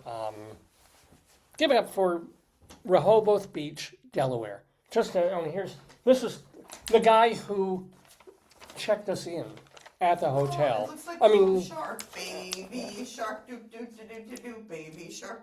so he did kind of, if you want a room, you're gonna have to pay for it. So he did make us pay like $50 for an extra half a day of the hotel room. But he was very, very helpful, and he drew this map. He didn't make this whole map. He drew on the map of all the places to go. Was a good dude, very friendly and very, very helpful. The first we didn't see him our last day, but we saw him the next couple of days, and he was very, very cool. So we thank you, John, at the Avenue Inn I and would go Spa. back there in a heartbeat. Me too. I Me enjoyed too. it so much. Lovely. I mean, We could have to bring our throuple next time. yeah, well, yeah. Bring the family, bring the kiddies, bring the wife. Guaranteed to have the time of your life in Rehoboth, Delaware, at the Rehoboth Inn and Spa. And didn't have a bad meal at all. and had some really good meals too. Beach was lovely. Everything. And you discovered a hankering because you usually like just a plain black tea. I still do. But what did you discover there? I like, what was it called? Blueberry. It was Blueberry delicious. tea, Yeah. which would never have occurred, I think, to you or either of us, especially in iced tea form. But there was one place that made a blueberry tea that you really, really dug. So yay on that. And we're back. We had a great time. Wonderful, and an easy ride home, smooth ride home. Except that was the ride home was fine on our side of the thing, but there was somebody explained this to me. There was a little. Yeah. I don't know if it was a car accident or I don't know, yeah. it wasn't a crime thing. No, it was just one car stopped and they had 75,000. I believe he was a police person or fire person. Ambulance after and fire truck and literally 8 things. Or maybe they were a political person. Let me ask here. Yeah, what happened Thursday? What happened Thursday on a Delaware highway that had a lot of police cars and fire trucks and ambulances going to it? March 12th? Nah, would have been That's the murder. March like 19th or 2 years ago. yeah. Probably nothing much, but as I think you said, there's so little going on in Delaware that when police have a chance to respond to something and EMTs, Woo! I was like, Look at that! someone broke a fingernail. They start playing that alert. Bring over the boys from Dover. No. They have the warning. Oh, the warning, yeah. yes. The warning lady. No, you know why? The warning lady is the one who does their patrol calling. So she calls everybody. Yeah. They're like, oh, that's serious. Oh, You're the man. fast lady talking. We gotta go. So that was our lovely trip to Rehoboth, Delaware. Yay, yay, yay. Well, we're back in Maryland. It's 10:30 in the morning already, Eastern Time. You're watching Dave's Gone By, our 1025th episode of the show, featuring me, Dave Lefkowitz, my darling and wonderful wife, and all of you watching at home. Coming up very, very soon, we have Rabbi Sol Solomon chatting with actor, playwright, director, theater teacher, artistic director, Andrew Lloyd Baughman. So don't miss that. It's a really, really fun conversation. We'll also have story time and pre-Passover, Rabbi Sol Solomon reading a Purr-fect Passover, as well as our Colorado Limerick of the Damned for Cole, Colorado. And Cole is the greatest thing I ever saw. Okay, Cole. Thank you ever so much. So before we get to bringing in and Greeley Times. My God, I totally blanked on Greeley Times. What else do I want to mention before that?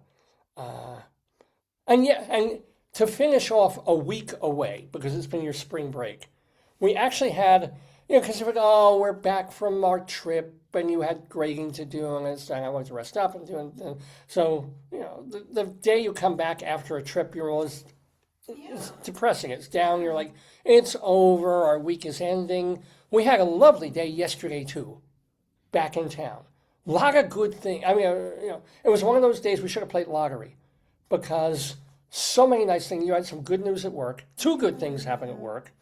Also, I get up at 4:30 in the morning. I come down to the front, and there's like 3 deer in the front yard. No. 3 deer in the front yard, and they're just munching along and eating our shrubbery. I'm like, hey, deer, and they scoot off.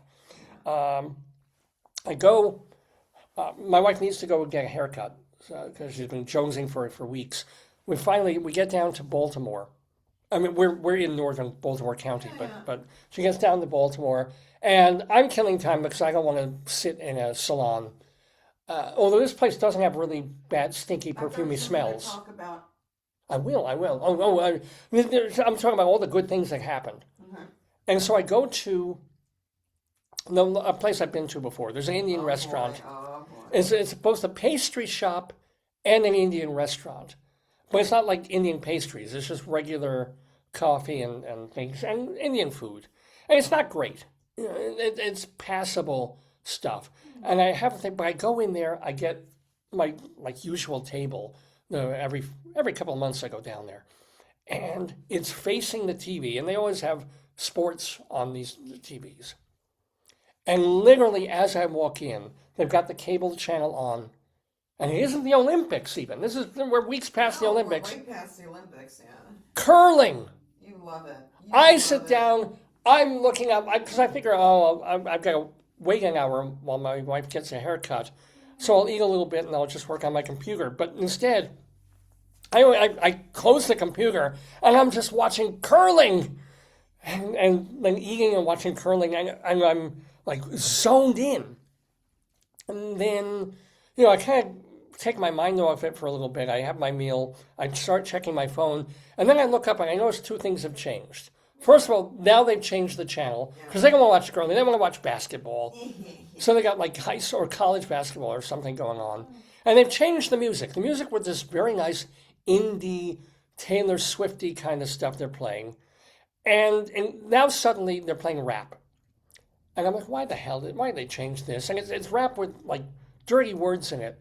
And this always pisses me off when I go into a restaurant when I'm the only one there.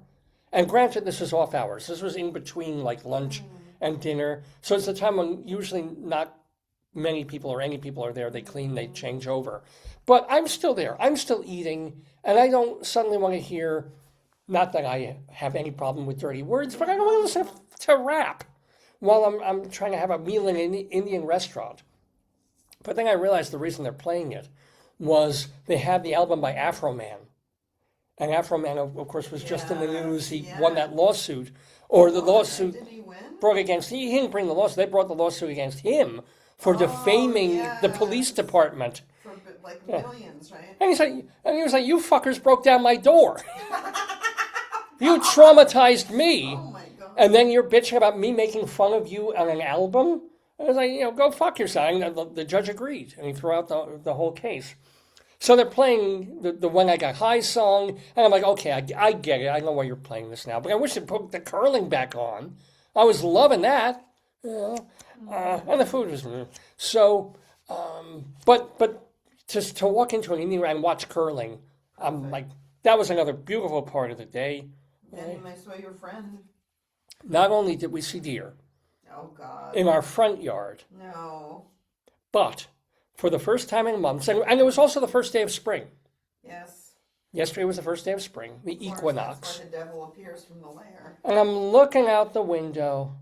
And you And start screaming. I look toward our shed, because we have a shed in the backyard. Yes, we do. And I'm like, oh, no, no. And here he is, our groundhog, emerged from the shed to go fiddle-faddling around the yard. Now, fiddle-faddle, we haven't seen him. He didn't come out on Groundhog Day. No. And maybe he's been out the last couple of days when we weren't home. Thank But he poked his head out because our shed sits on these rocks, right? It's not directly on the ground, it's on these rocks. And he just pushed rocks away. He made himself two entrances into the underneath of our shed. And because you bricked up one, so big fat made another. And he pokes his head out, and I'm like, Hun, he's back. I thought you were having some medical event, the way you were screaming. And my wife hates fiddle-faddle. I hate him more than I hate Lin-Manuel Noriega. Wow. Yes. That's a serious hatred. Because she's assuming he's ruining our shed. He was crapping under there. There was a family of 6 foxes that he wouldn't even move him. We're going to get wind chimes and some spray. And some spray to get rid of him. Yeah, we got to get some wind chimes Because and he's spray. been here all the years that we've been here. I think he's been here before we were here. He was here when the We previous first came owners here and bought we asked the neighbor, who was the gardener, came over, he said it's a whistle pig. Yeah. And I was like, ground pig. And I was like, pig? And then we realized. Well, groundhog, ground pig, whistle that's pig. another name for him is a ground. You can call him a ground pig. Right. And so he doesn't bother us. He doesn't, thank goodness, come near our house and start digging under our house as far as we know. I yell at him and tell him I hate you, run away, bad boy, and he runs. And he goes back into As the soon as shed. I open the door, he knows to run. Yeah. But I'd like to see him just, we call him Fiddle Faddle because he moves like, You call him Fiddle Fallon, I call him the devil. we call him the devil. She does. But Fiddle Faddle is alive and well and hungry. And probably tea and tick infested. Probably, yeah, very, very possibly.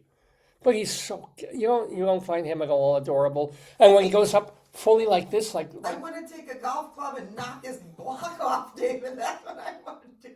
When he does that, it's a perfect aim for me. But didn't I say? If he wasn't tick infested, I'd go near him, but I don't want to get ticks. Yeah, but yesterday, Yes. wasn't he a harbinger of good luck? No. It was springtime. He was trying to Jones on my good luck with his fiddle faddling. I don't think he brought good luck. I think there was good luck in spite of the faddle. I don't think he was giving us luck. As Anne Frank once said, in spite of faddle, I Yes. still believe in In spite of rodent faddle, I still humanity. believe in hope, yes. Yeah. So there was that. So yesterday was another really, really, really low. And the weather was pretty nice yesterday. Yeah, and we have sun today for your show, which is a miracle. And then the last thing to talk about before we actually start the show What's the last thing? is one of the things that we did last weekend after we got off our last show was Ikea, our local Ikea, which is an outlet. It's not a whole store. But they opened an Ikea outlet, and we told the story half a year ago Oh, you're famous. when they opened it. And I'll try to find the news story. Let's oh see. yeah, they opened. News story of IKEA opening in Hunt Valley and Cockeysville. So the Baltimore Banner covered it back in the summer when my wife and I were there. We were one of the first people in it because we just happened to be in Hunt Valley at the time. And then they interviewed me. They literally put me in the story, just one line, unfortunately. And where am I in this? This is the story. I'll find it. I'm scrolling. Let's see. Hey, where am I? Do I have it? It will be located off. This is previous. This is to open in summer 2025. Oh, okay, sorry. So in summer 2025, we went in there. They had cookies. They had David juice. Lefkowitz, IKEA opening in Hunt Valley, Cockeysville. And the woman is there from the Baltimore Banner, and she interviews me. Oh, here we go. And we talk for about 5 minutes. She takes one innocuous line from my whole conversation. I'm trying to be funny. I'm trying to give her good quotes, some bites. She kept asking about the meatballs. Yeah, and I didn't understand. I didn't get the idea Still don't get it. of why the hell it's a furniture store. Why are you asking about meatballs? Not realizing that Swedish meatballs are this thing that people come They to sell. IKEA It's like for. when you go to Costco and you get the $1.50 hot dog. Right, yeah. That's the equivalent, I think. That's what I'm learning. So she kept asking me about the friggin' meatball. I'm like, what about it? This is furniture store. I ordered trays. They want you to make a kitchen. David Lefkowitz, age 61, and his wife made their way to an employee to order plastic breakfast trays. Said Lefkowitz, quote, "It's nice to know I can place an order here and buy something online and grab it here." I don't think you said that. Yeah. That's exactly what I said. That was my quote. Okay. I mean, I was like, says Lefkowitz, who lives in North Baltimore. That was it. That was my whole friggin' quote.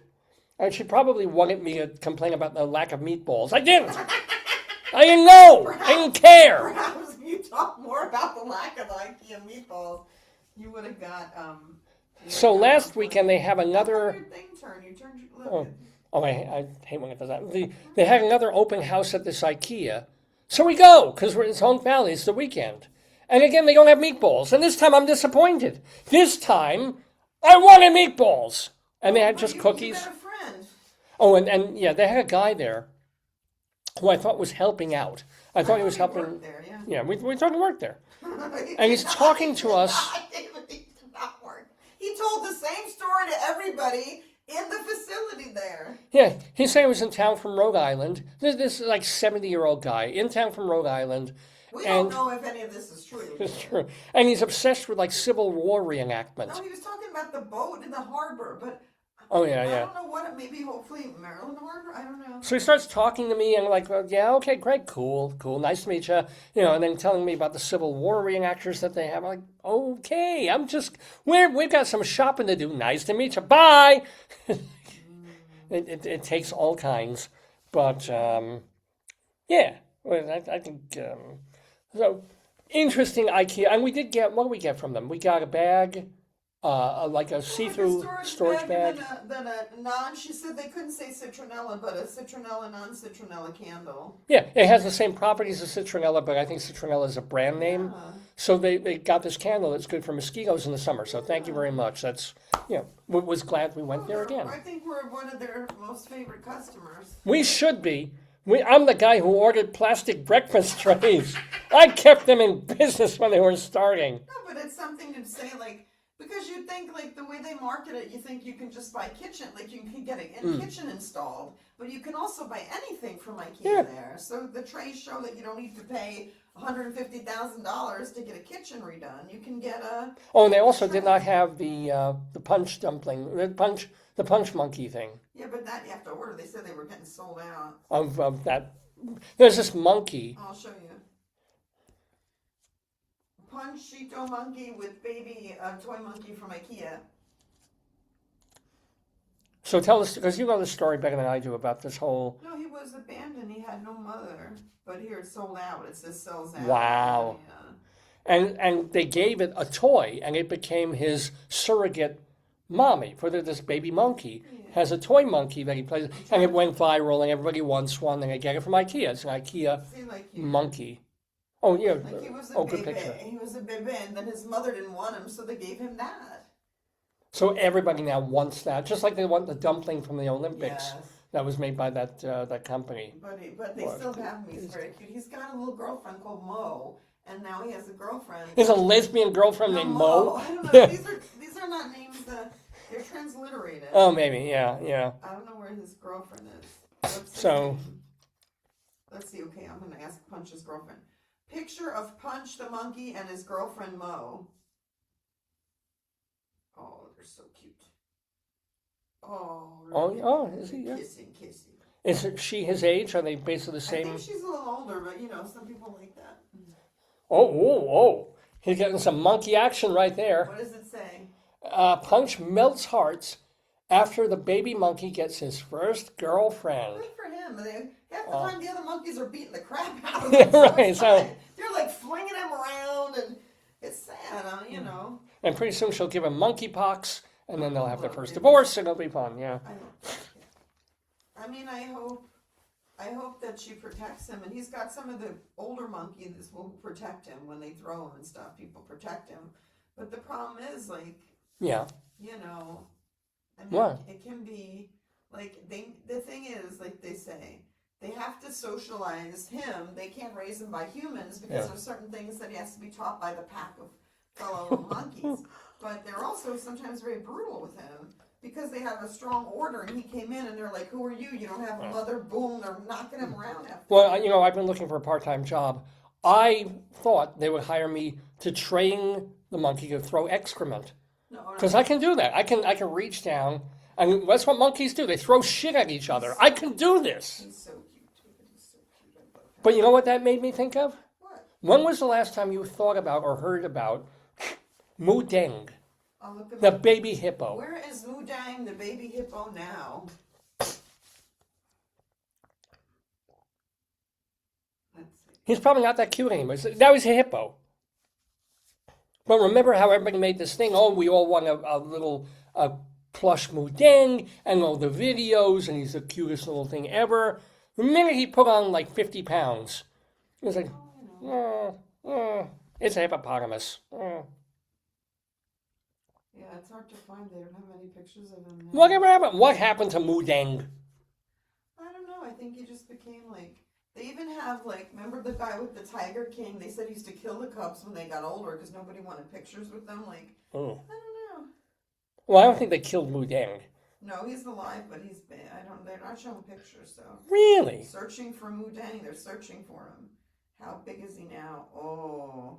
See, I can tell by your face. Now he's just a friggin' hippopotamus. Oh, he's a toddler. Look at him. He's mad. Oh, he's still cute. No, that wasn't around. Oh, that was when he was young? Yeah. Now, is this him now? Well, that's 5 months old. He's got to be a year and a half now. He's got to be... Why is it so hard to find the Because they don't Mudeng? want to show it, you know? Aww. He's not a baby hippo anymore. He's just a friggin' hippo. Yeah, I know. They don't want it.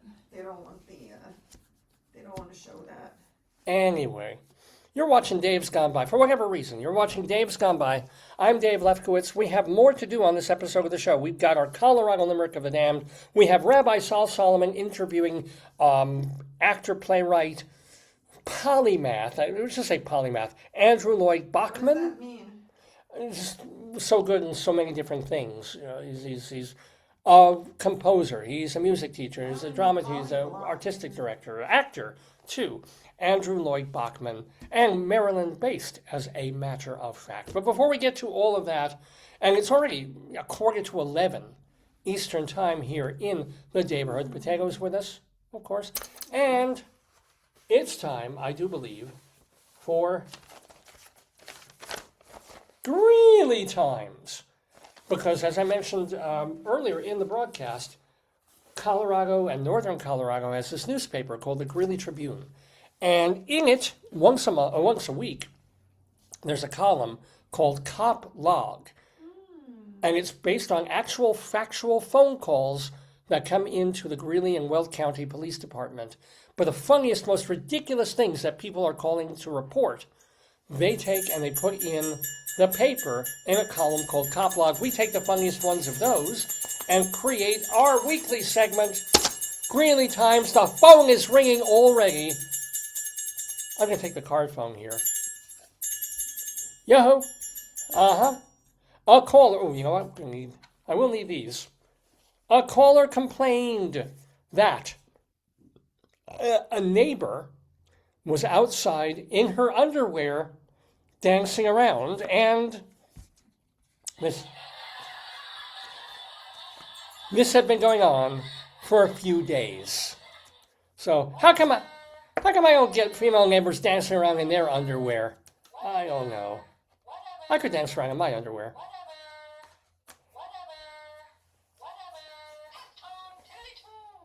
So again, ridiculous calls that come into the Greeley and Weld County. Oh. It's the candle phone. Oh, it's an old flame. A caller said that a group of children on motorized bikes, that's very young children they were going around shooting foam or jelly rounds, and some of the rounds were hitting other people. The callers said the guns looked like assault rifles, but had orange tips on them.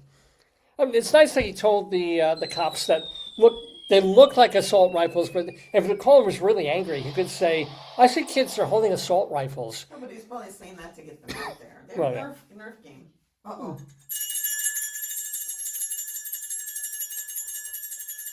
The button phone.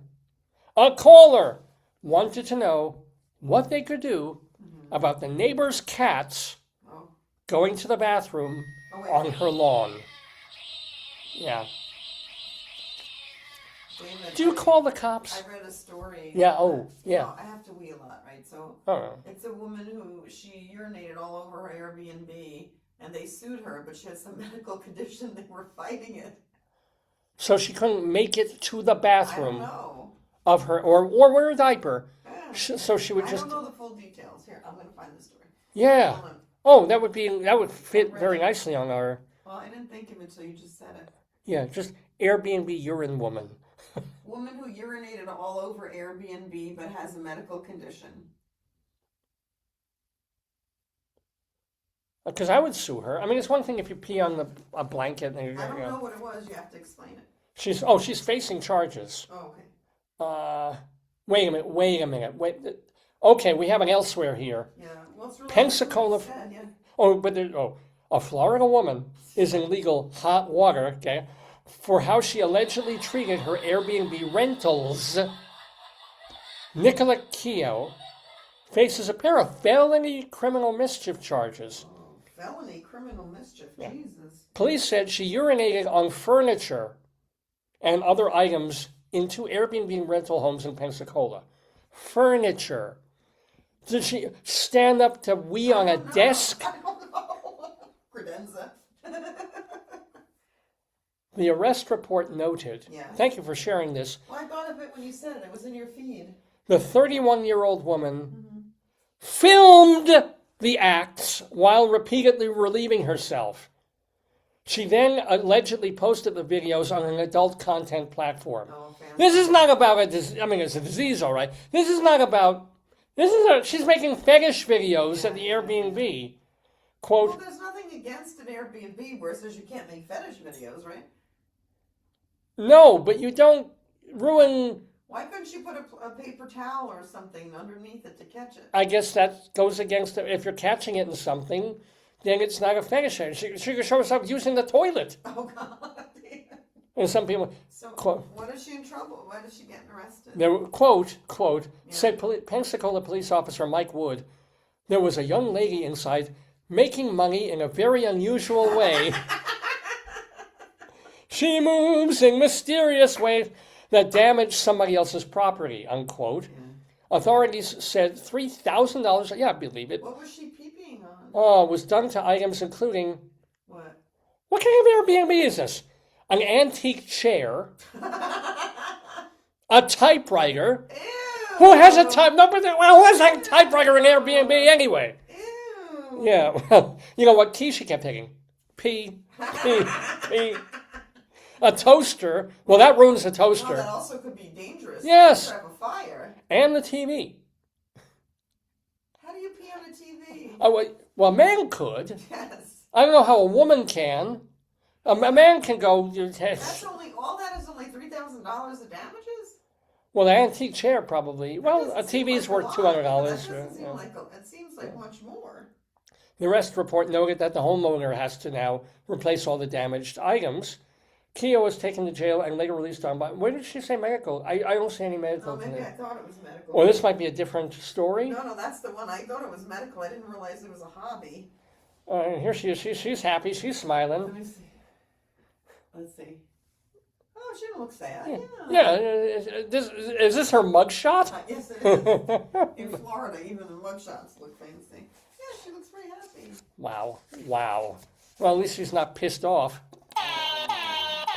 I think that she got away with the steal. With all that stuff, it seems like a lot, you know? Well, she also could do jail time. Oh, yeah, that's bad. It's a felony. It's criminal whatever. Yeah. But, and I guess, had she not filmed it? Oh, it says an electric fireplace. Wow. Now, and she could even plead if it was an Airbnb in France. Yeah, but this is what I don't get. How would the Airbnb person know that she wasn't sick and she was doing it professionally? They must have been watching that. They must have figured out, they must have seen, like, hey, I want some porn. That looks like warehouse. Pee fetish. Like, oh, I recognize that. Wait, that room! No! It's live! Somebody bang on the door, please. Maybe don't bang on the door. Go quietly. Now, if she were in Paris and she did this, it could be very... I can understand because they would keep telling her, oui, oui. Oh, And no, then she'll be fine with it. Yeah. Oh, here you go. Oh, we have another story. Okay. Oh, I thought of this. It's time to coin a new word, spamentia. Okay. A caller said that her friend thought the caller was sending harassing messages to her. Mm-hmm. But the caller said it wasn't her. But, yeah. Okay, so she's accusing her friend of sending her these messages, right? And the caller said, no, it wasn't me. No. But she did wonder if it could have been her and she just didn't remember. Oh, I like that. Anytime you're in trouble, it might be me. I don't remember. Yeah, it wasn't me, but I'm at a certain age. Maybe I sent you these texts threatening your life. Maybe, if I did, I don't recall. I like that. Pooh phone. A caller said the neighbors were outside their house and screaming at each other for hours. And the caller said the neighbors were not fighting. They were just, quote, obnoxiously loud.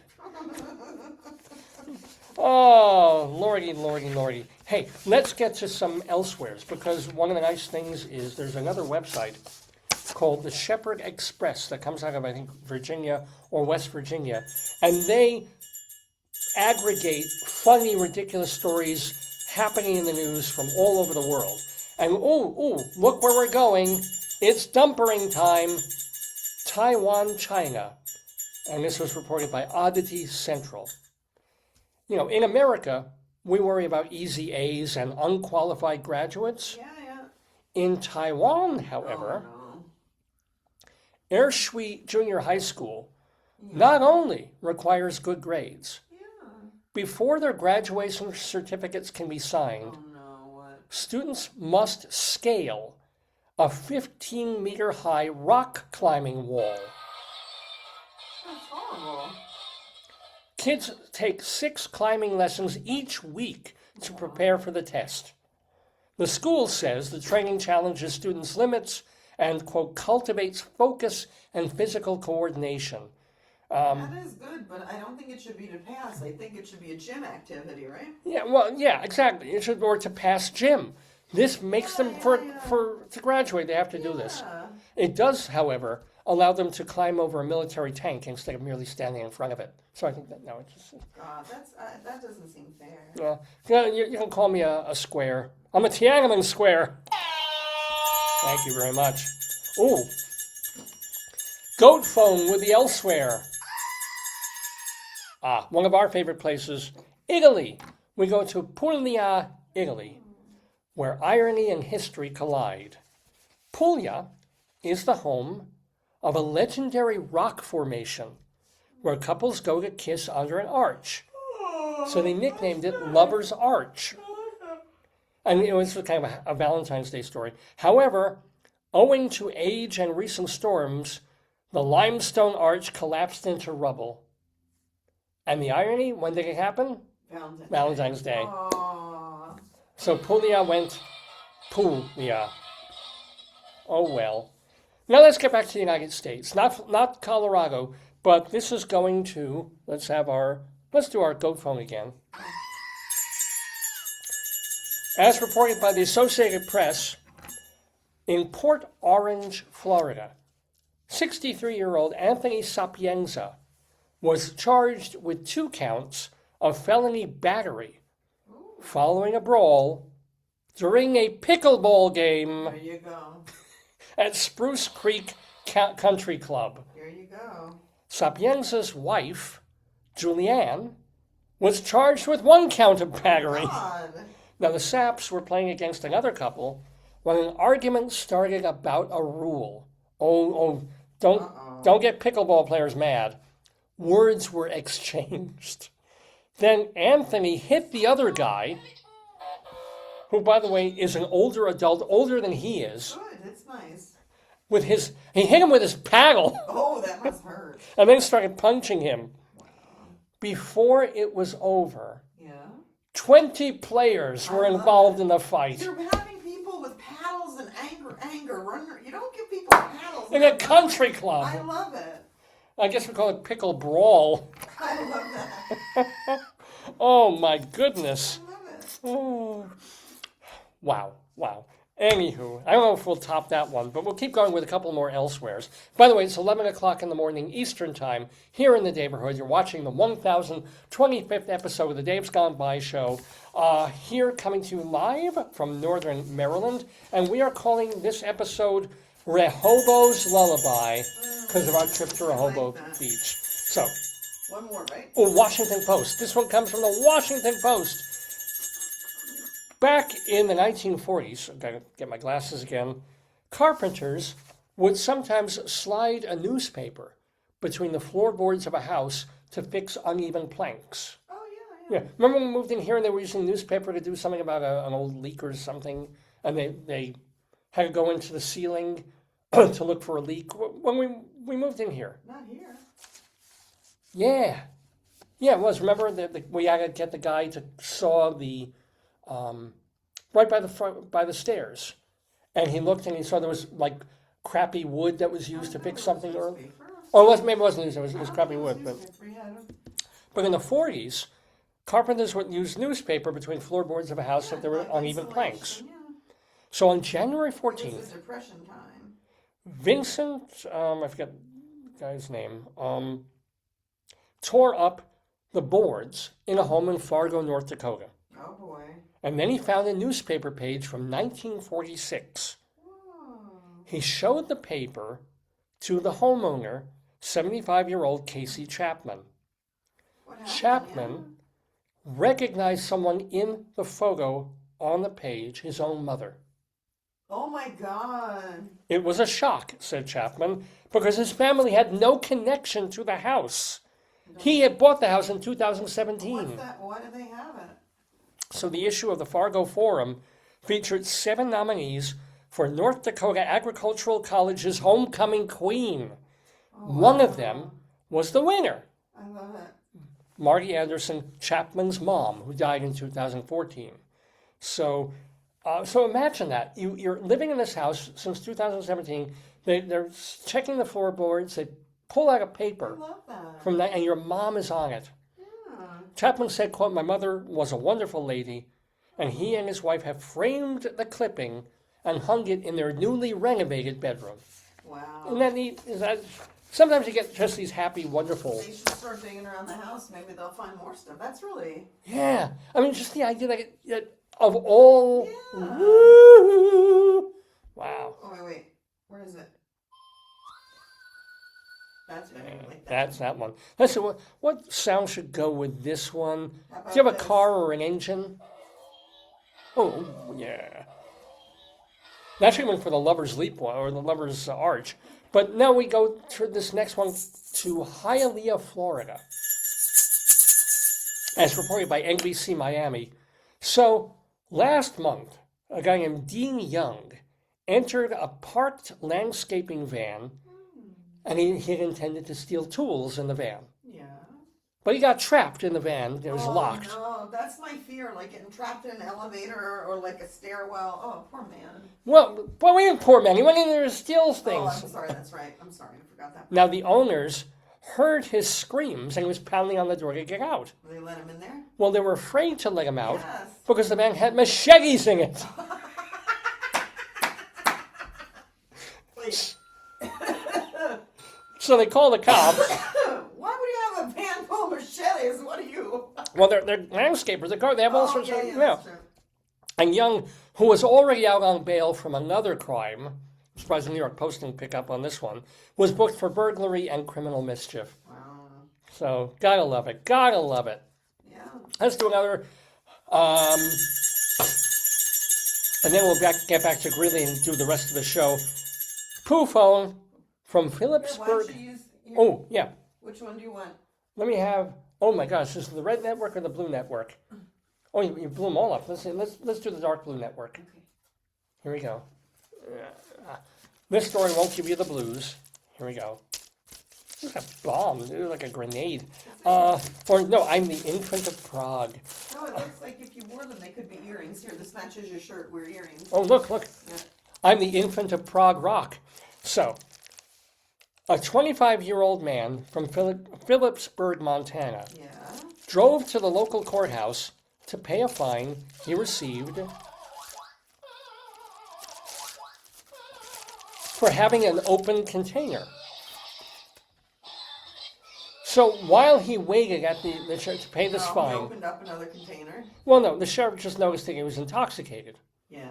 So he asked the fellow if he had driven to the courthouse. Oh no, that's the setups. Just say like, oh, my nana took me or something. Yeah. The guy said yes, and he said he also smoked 2 bowls of marijuana. So they tested his blood alcohol level, which came up 3 times the legal limit. Jeez. He's lucky he could even stand. Yeah. And he had an open container of alcohol in the car. Yeah, he's living the life there. So this time he was charged with aggravated DUI and an open You know container. what they put him in jail with? The girl who made pee-pee on him. In posting about the incident on their Facebook page, the sheriff's office wrote, quote, "Stupidity is not an excuse." Gotta love it. God, I love it. Oh, is there one more? You I wanna- feel bad for the guy, but he drove drunk, so I don't have any tolerance for that. Let's finish up with one more Greeley story. This is actually from Greeley on Greeley Times. A man was arrested for indecent exposure while driving along Interstate 76 near Keensburg.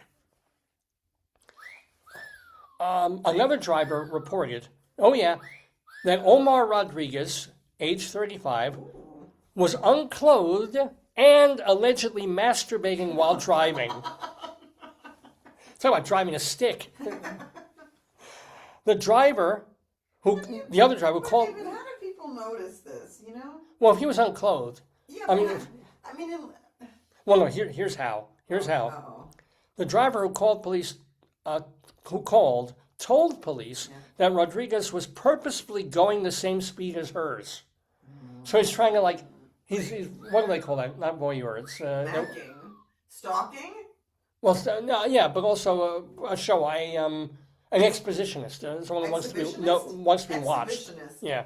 Yeah. Deputies also found 5 separate calls dating back to November, reporting similar incidents with vehicles that matched the description of Rodriguez's red Mazda. Because if you don't want to be noticed, drive a red Mazda. Oh, and he was previously arrested on suspicion of indecent exposure in 2025. Wow. So, Wouldn't it be slimy in the car if you were nude on your seat?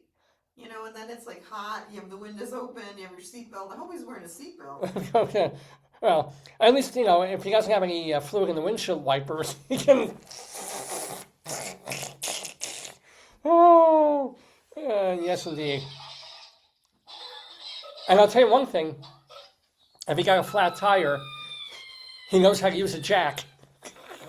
Anywho, that, my friends, is Greeley Times for this Saturday, March 21st, 2026. On this Dave's Gone By, Facebookio, Podcastio, Programmio of the stream. Yeah, I can play the Greeley. I will play Groucho Marx doing the Greeley outro. Mr. Horace Greeley was no fool. I'm sure that you'll agree with me that Greeley was no fool. What he is getting at is that Mr. Greeley was no fool. Yippee-yi! Yippee-yi, yippee-yi, yippee-yi, yi, yi, yippee-yi, yippee-yi, yippee-yi.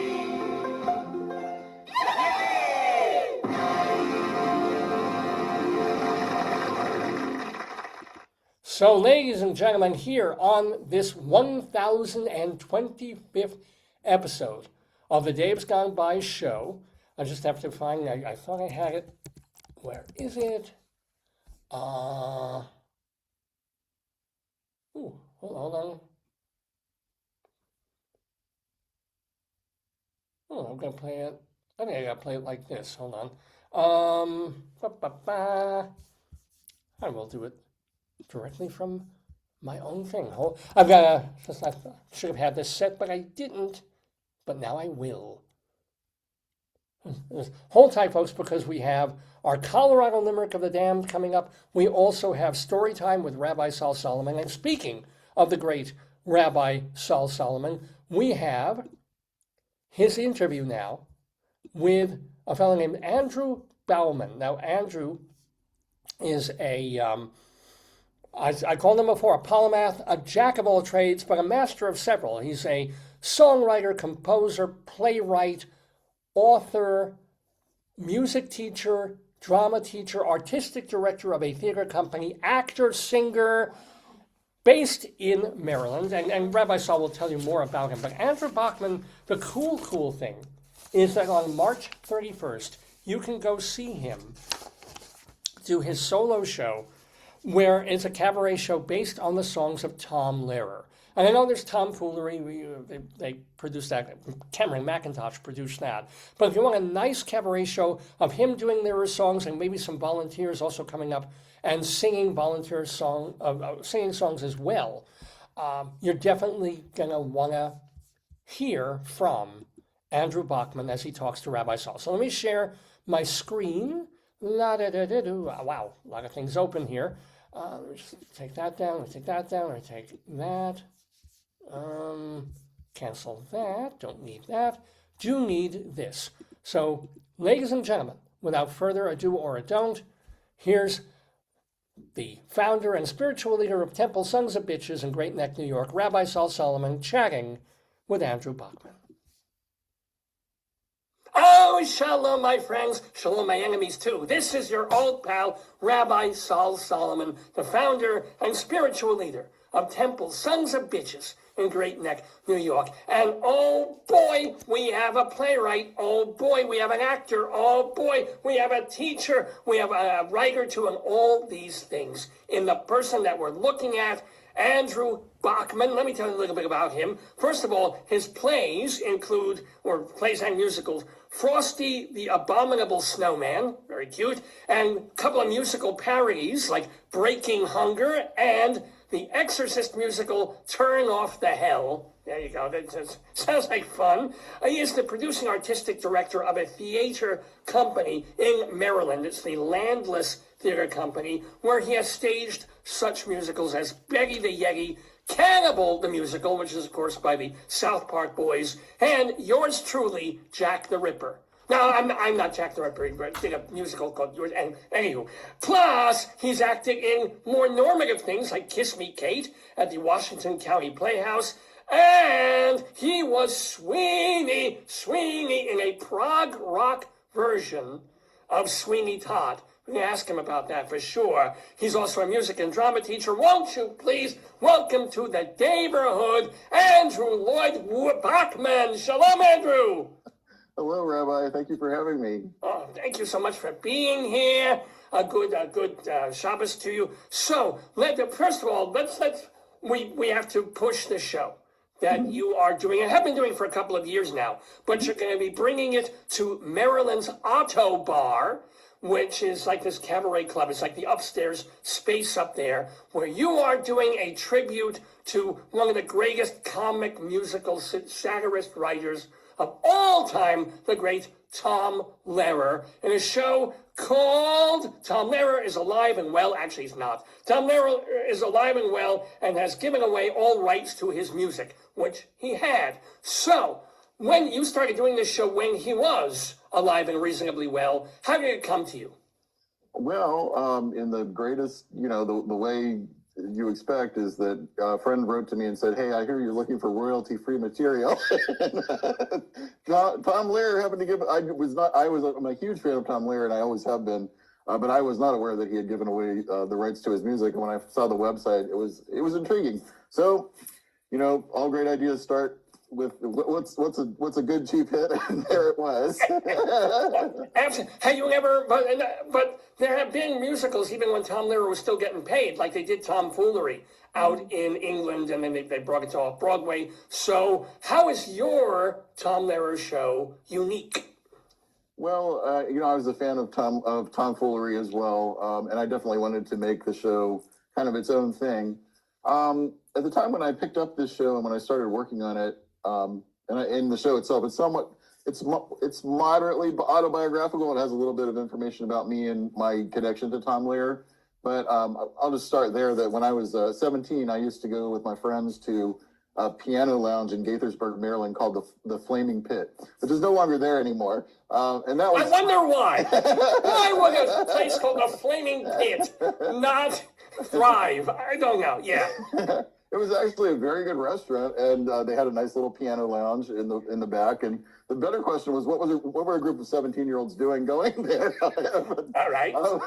And the owner was a very flamboyant man, and his name was Armand, and he did not like us. He was like, get out of my establishment, that sort of thing.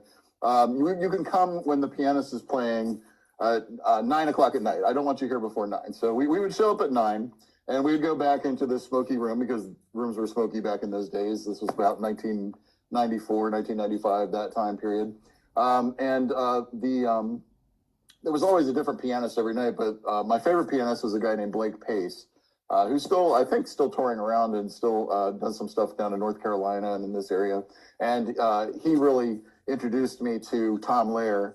There are a few of his jokes. I mean, the thing I loved about Tom Lehrer was the kind of the timelessness of it, and how that Blake could work modern day jokes into his music and kind of put his own spin on things. And there's certainly a couple of moments that I have stolen not only from Tom Lehrer but also from Blake Face in my show. But that was where I really discovered the love of Tom Lehrer, and it was really it was like a circus in the room, because it was like at 9 o'clock, all these people from their actors from their weight shifts and their community theater shows and that sort of thing would come and show up, and musicians, and people would just break out their instruments, and it wasn't just Tom Lehrer, of course, but it was like this whole 2 hours of a pianist playing, and people playing instruments and singing along, and it was just like a really magical experience. And we all sang along, and people don't do that very often nowadays. Like we don't have like a sing along kind of thing. So that was part of the impetus for this show. I wanted to recreate that atmosphere, but at the same time, I also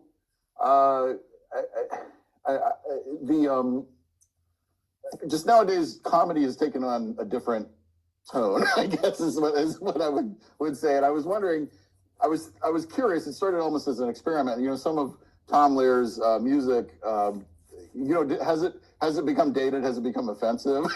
So it was kind of pushing that. That was what really started the stage production of this, was like we're asking the question, what is the line nowadays? Like comedians, they go right up to the line of what is, between what's funny and what's, the line, the goalpost moves constantly. There's an envelope. Do you push the envelope? I kick through the envelope and go into a whole manila folder there. But is there a Tom Lehrer song that is cringy in 2026 that wasn't in 1958, 1968, whatever? I wasn't around back then, so I can't tell you for that for sure. But if I had to pick one, I'm going to say I Want to Go Back to Dixie is probably.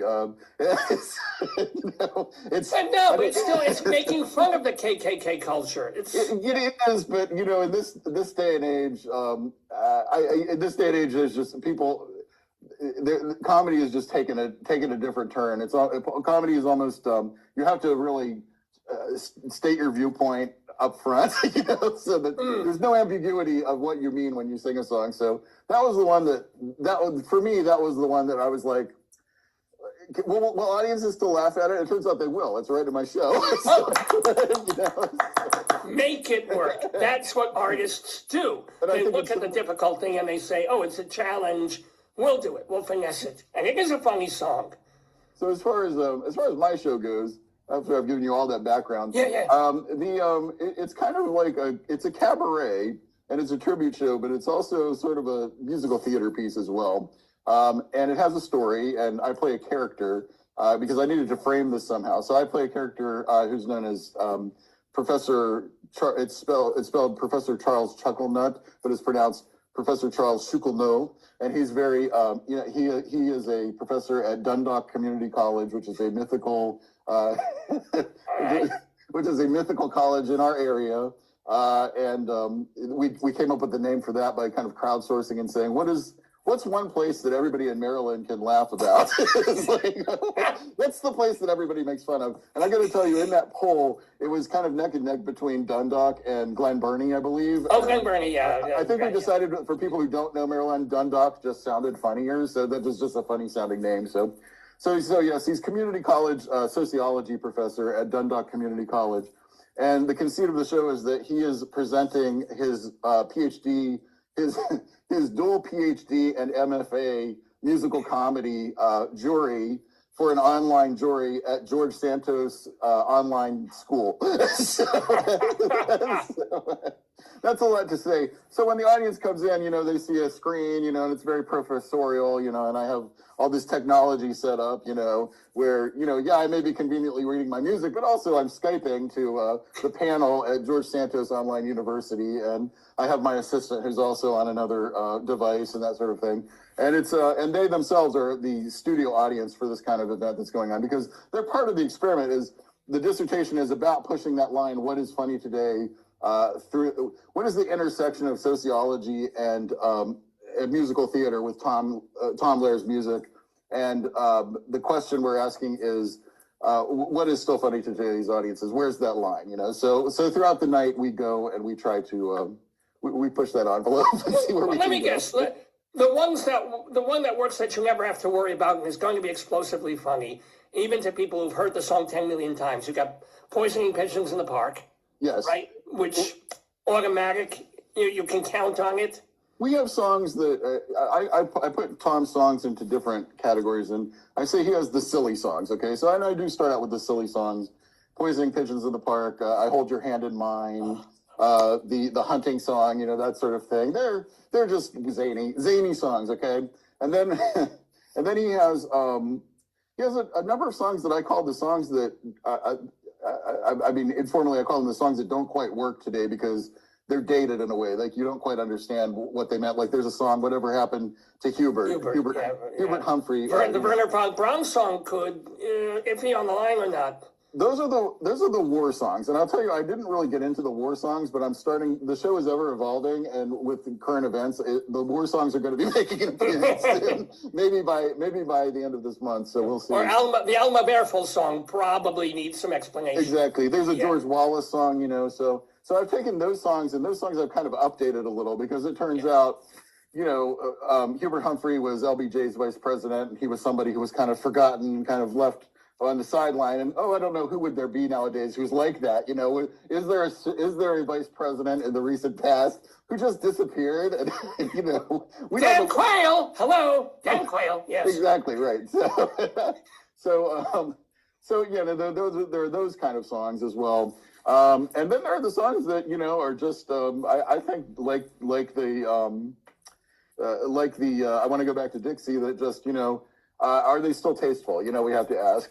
So but in the vehicle of the show, I've kind of placed them in a distasteful context. No, hold on. No, this is hilarious. You put I Hold Your Hand in Mine in the silly category. Oh yeah. As opposed to the horrible, disgusting, tasteless category, because, there's something about making fun of Southern people. Oh, we can't do it. But a guy who cuts off his woman's hand and kisses it and blood is... No, this is silly. It's nice. People like this. That's where we are in life now, I'm afraid, so, yeah. Are you a Marylander from the beginning? Where'd you grow up? I'm initially from Pittsburgh, but about my...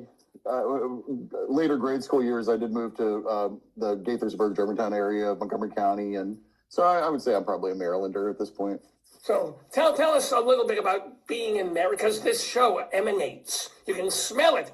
And even though I live in Long Island, a lot of times I do this show where Dave does this program, which is in Maryland, in northern Maryland. So give us a little bit of your overall thoughts about Maryland, even, God forbid, I should say Glen Burnie. Maryland, well, for me, Maryland, it's been expensive. So I would say, so over the years, it's not the place you want to live when you say, hey, I'm going to go into the performing arts, for many reasons, not just because, New York is the place where you think you want to be, or LA, because there are a lot more opportunities there. There are actually some good opportunities here in DC in the DC theater circuit. But it's difficult to make a living as a performing artist. There's a job open at the Kennedy Center at the moment. I don't know if you've heard this. Many jobs I hear. It's they're opening like they're just popping up. It's difficult to live in this area, I think, and be a performing artist. But we do it, and my wife is also more of a director, and she helped direct the show. And kind of helped me with writing it a bit. And we live in Frederick, Maryland with our now grown daughter and cats. Now, did your daughter also go into the showbiz? She dabbled in it a little bit. I think more because oddly, I felt like my parents were kind of pushing against that because they were not from the arts world. And I wouldn't say that we encouraged it necessarily, but I think because we were in the arts world, I think my daughter kind of dabbled in that a little bit. But now she's moving into kind of more audio design and that sort of thing. So it's kind of more of a tech. So she wants to make a real living. God bless her. Exactly, right? And I do have to ask, and forgive me, that your name intrigues me for two different reasons. First of all, Baughman, Baughman. Are you, and again, a word I don't really want to say, German? Are you Jewish at all? Is there any, what is that? Or is it Englishish? My heritage, as far as I know, it's German. But My grandfather. The question that you're really asking is, no, my parents had no idea who Andrew Lloyd Webber was. I was named after Maurice Lloyd Baughman, my grandfather. So, who was he was born in 1896, so he was fairly old when I was born. And that's a big generation gap there, right? So that's when you think about it. So, and to be honest, I don't know much about our heritage prior to him because he was kind of the line where it stopped. But, I know that our family had been in the country a long time, and I kind of, I'm not Jewish, but I kind of feel like I probably have Jewish heritage somewhere genetically in there. Well, if you're doing Tom Lehrer songs who are now officially Jewish adjacent, you're in the theater, so either you're going to be Jewish or gay, or adjacent to one of those two. Right. We know you're not gay, but so. But I would say I've probably been adjacent to both. So. So speaking of Jews, going back to Jews, and a little adjacent to Tom Lehrer. I don't know if you know that he and Stephen Sondheim went to summer camp together. I did, yes. They were friends there, and Lehrer had tremendous admiration for Stephen Sondheim. So you were part of, in fact, you played Sweeney in a major production of Sweeney Todd, but a rather different production of Sweeney Todd. Can you tell us about this, please? Yeah, I played Sweeney Todd in the Sweeney Todd Prague. It's called Sweeney Todd Prague Metal version. I played Sweeney Todd, but I was also one of the arrangers in the arranging team for the production. And I guess I was the one who set the thing in motion. My wife is actually the heavy metal fan, and she had started kind of I call it her genre of heavy metal theater that she started directing with our company. And I was just looking for something to adapt. And as a teacher, I had this funny story that I remember doing a workshop with somebody from Music Theater International who they kind of license all of Steve Sondheim's work. And I just remembered this from, 20 years ago. I remembered him saying, that Steve Sondheim created this program they called Broadway Junior, where they do musicals for younger, kids, elementary school, middle school ages. And he tells this anecdote of how Steve walked into the meeting and he said, I really care about younger generations, learning musical theater. And I want to be the first to put one of my shows out for elementary and middle school productions. And I'm going to give it to you. You can do whatever you want with it. And it's Sweeney Todd, which incidentally, side note, is my favorite musical of all time anyway. But, but of course they laughed and they were like, Mr. Sondheim, we don't know that's the best one to start with. So he wound up giving it Into the Woods, and they did the first act of Into the Woods as the kind of the pilot for this program or whatever. In fact, it's probably best that they didn't do Pacific Overtures. Right. But you said all these yellow-faced, like little white kids going around, welcome to Kanagawa, bring in the horse. No, it's just not good, But just in the back of my mind, I was just sitting there thinking, boy, I bet you if you asked Sondheim, could I do something with one of your musicals, he probably wouldn't care what you do with Sweeney Todd. And it was true. So I sent a letter to his I guess his agent or his lawyer or somebody like that. And it was just, a letter explaining my idea or whatever. And he gave the permission. And people, who was I? People were just like, oh my gosh, how did this guy get permission to do this? People have been asking to do crazy stuff like this forever. And what was really amazing was really close to as we got closer to the opening of the show, as we started moving into rehearsal, I just had an email pop up from Steve Sondheim, and I was like, "Whoa!" So I never thought to reach out to him. So we developed an e-relationship, an e-friendship, an e-mentorship, and it was to me, I as a musical theater student, because I went to school for musical theater, and that was what I wanted to do. But I feel like at that age, and this was maybe 8-10 years ago, something like that, I felt like I reached the pinnacle at that point. Like you could not go any further once you got to work with your ultimate hero. That he said, call me Steve. And he said, you pass back and forth material. And, even when he said he hated something, you felt so honored. I hate what you did with the song. So did you play him? Did you record like MP3s or tracks of the show and play for him the heavy metal prog sounding versions of the songs in Sweeney? We did. We sent him demo recordings. We also sent him scores, so he just read the music and kind of followed along that way. And he was meticulous, and every note has to be in a certain place. Like very open to interpretation as to what style you set the music in. But we had one arranger who wanted to change one note in the melody of Joanna, and he was like, no, that has to stay. His responses, he really, really poured over stuff and really put in a lot of his time to help develop the work. And we performed several years ago. We were nominated for 3 Helen Hayes awards down in DC. And the show is still in rep. When Steve passed away, I guess he told his attorney that we're allowed. Only our company is allowed to continue doing work with this piece, but we're allowed to tour it. We're allowed to create a cast album recording of some sort. So these are all things that are kind of in the work for it. Wow. Yeah. Wow. Well, now you did another, and I don't necessarily have it in front of me, but you did another prog rock. It's not a parody. It's just a version of another major musical. I'm forgetting which one it was. Mystery of Edwin Drood by Rupert. Drood. Yes. How did that? I assume that Rupert Holmes gave his imprimatur on that, and how did that go? That's another one that's kind of hanging in rep. We performed it. We did kind of the first workshop. COVID hit at some point here, and then we kind of got derailed from all of that stuff. But we're getting back to it. We actually have another. I can't tell you what it is, but we have another one that's in the works, kind of in the pipeline to do.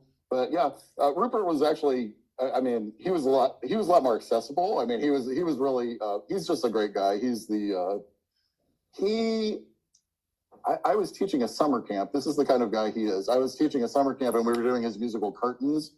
And it wasn't even my company. And I just said to him, I said, the kids would really love if you would Zoom in one day and do like a little talk back about your show. And he did. He took the whole afternoon to do that with us. And he's just the kindest man and such a brilliant artist. All I gotta say is, if you want to get a Candler and Ebb show, you better start soon. Get on the email immediately. You missed the boat with Jerry Herman, so now's the time. Right. Well, we'll probably be going to Lin-Manuel next, so he'll be our next one. Of course.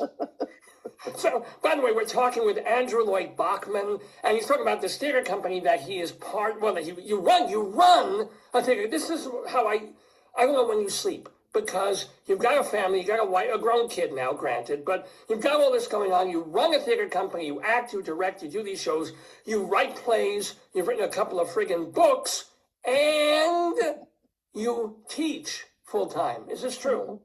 Yeah, it's just called the hustle. It's how you make a living. And if you think I'm impressed, like Rupert Holmes is somebody you should really talk to. He's doing so much all the time. It's like everybody at every level. I'm blessed to be doing what I love full time, whether it's teaching students in the public school or whether working on my own in my own company. But it's a lot of work. You gotta move. You gotta keep moving all the time. I wasn't even joking. Where do you find the time? You just jump from one thing to another, and then 3 hours of sleep a night. Even teaching kids and doing homework. Are you teaching drama or music, or what are you teaching them there?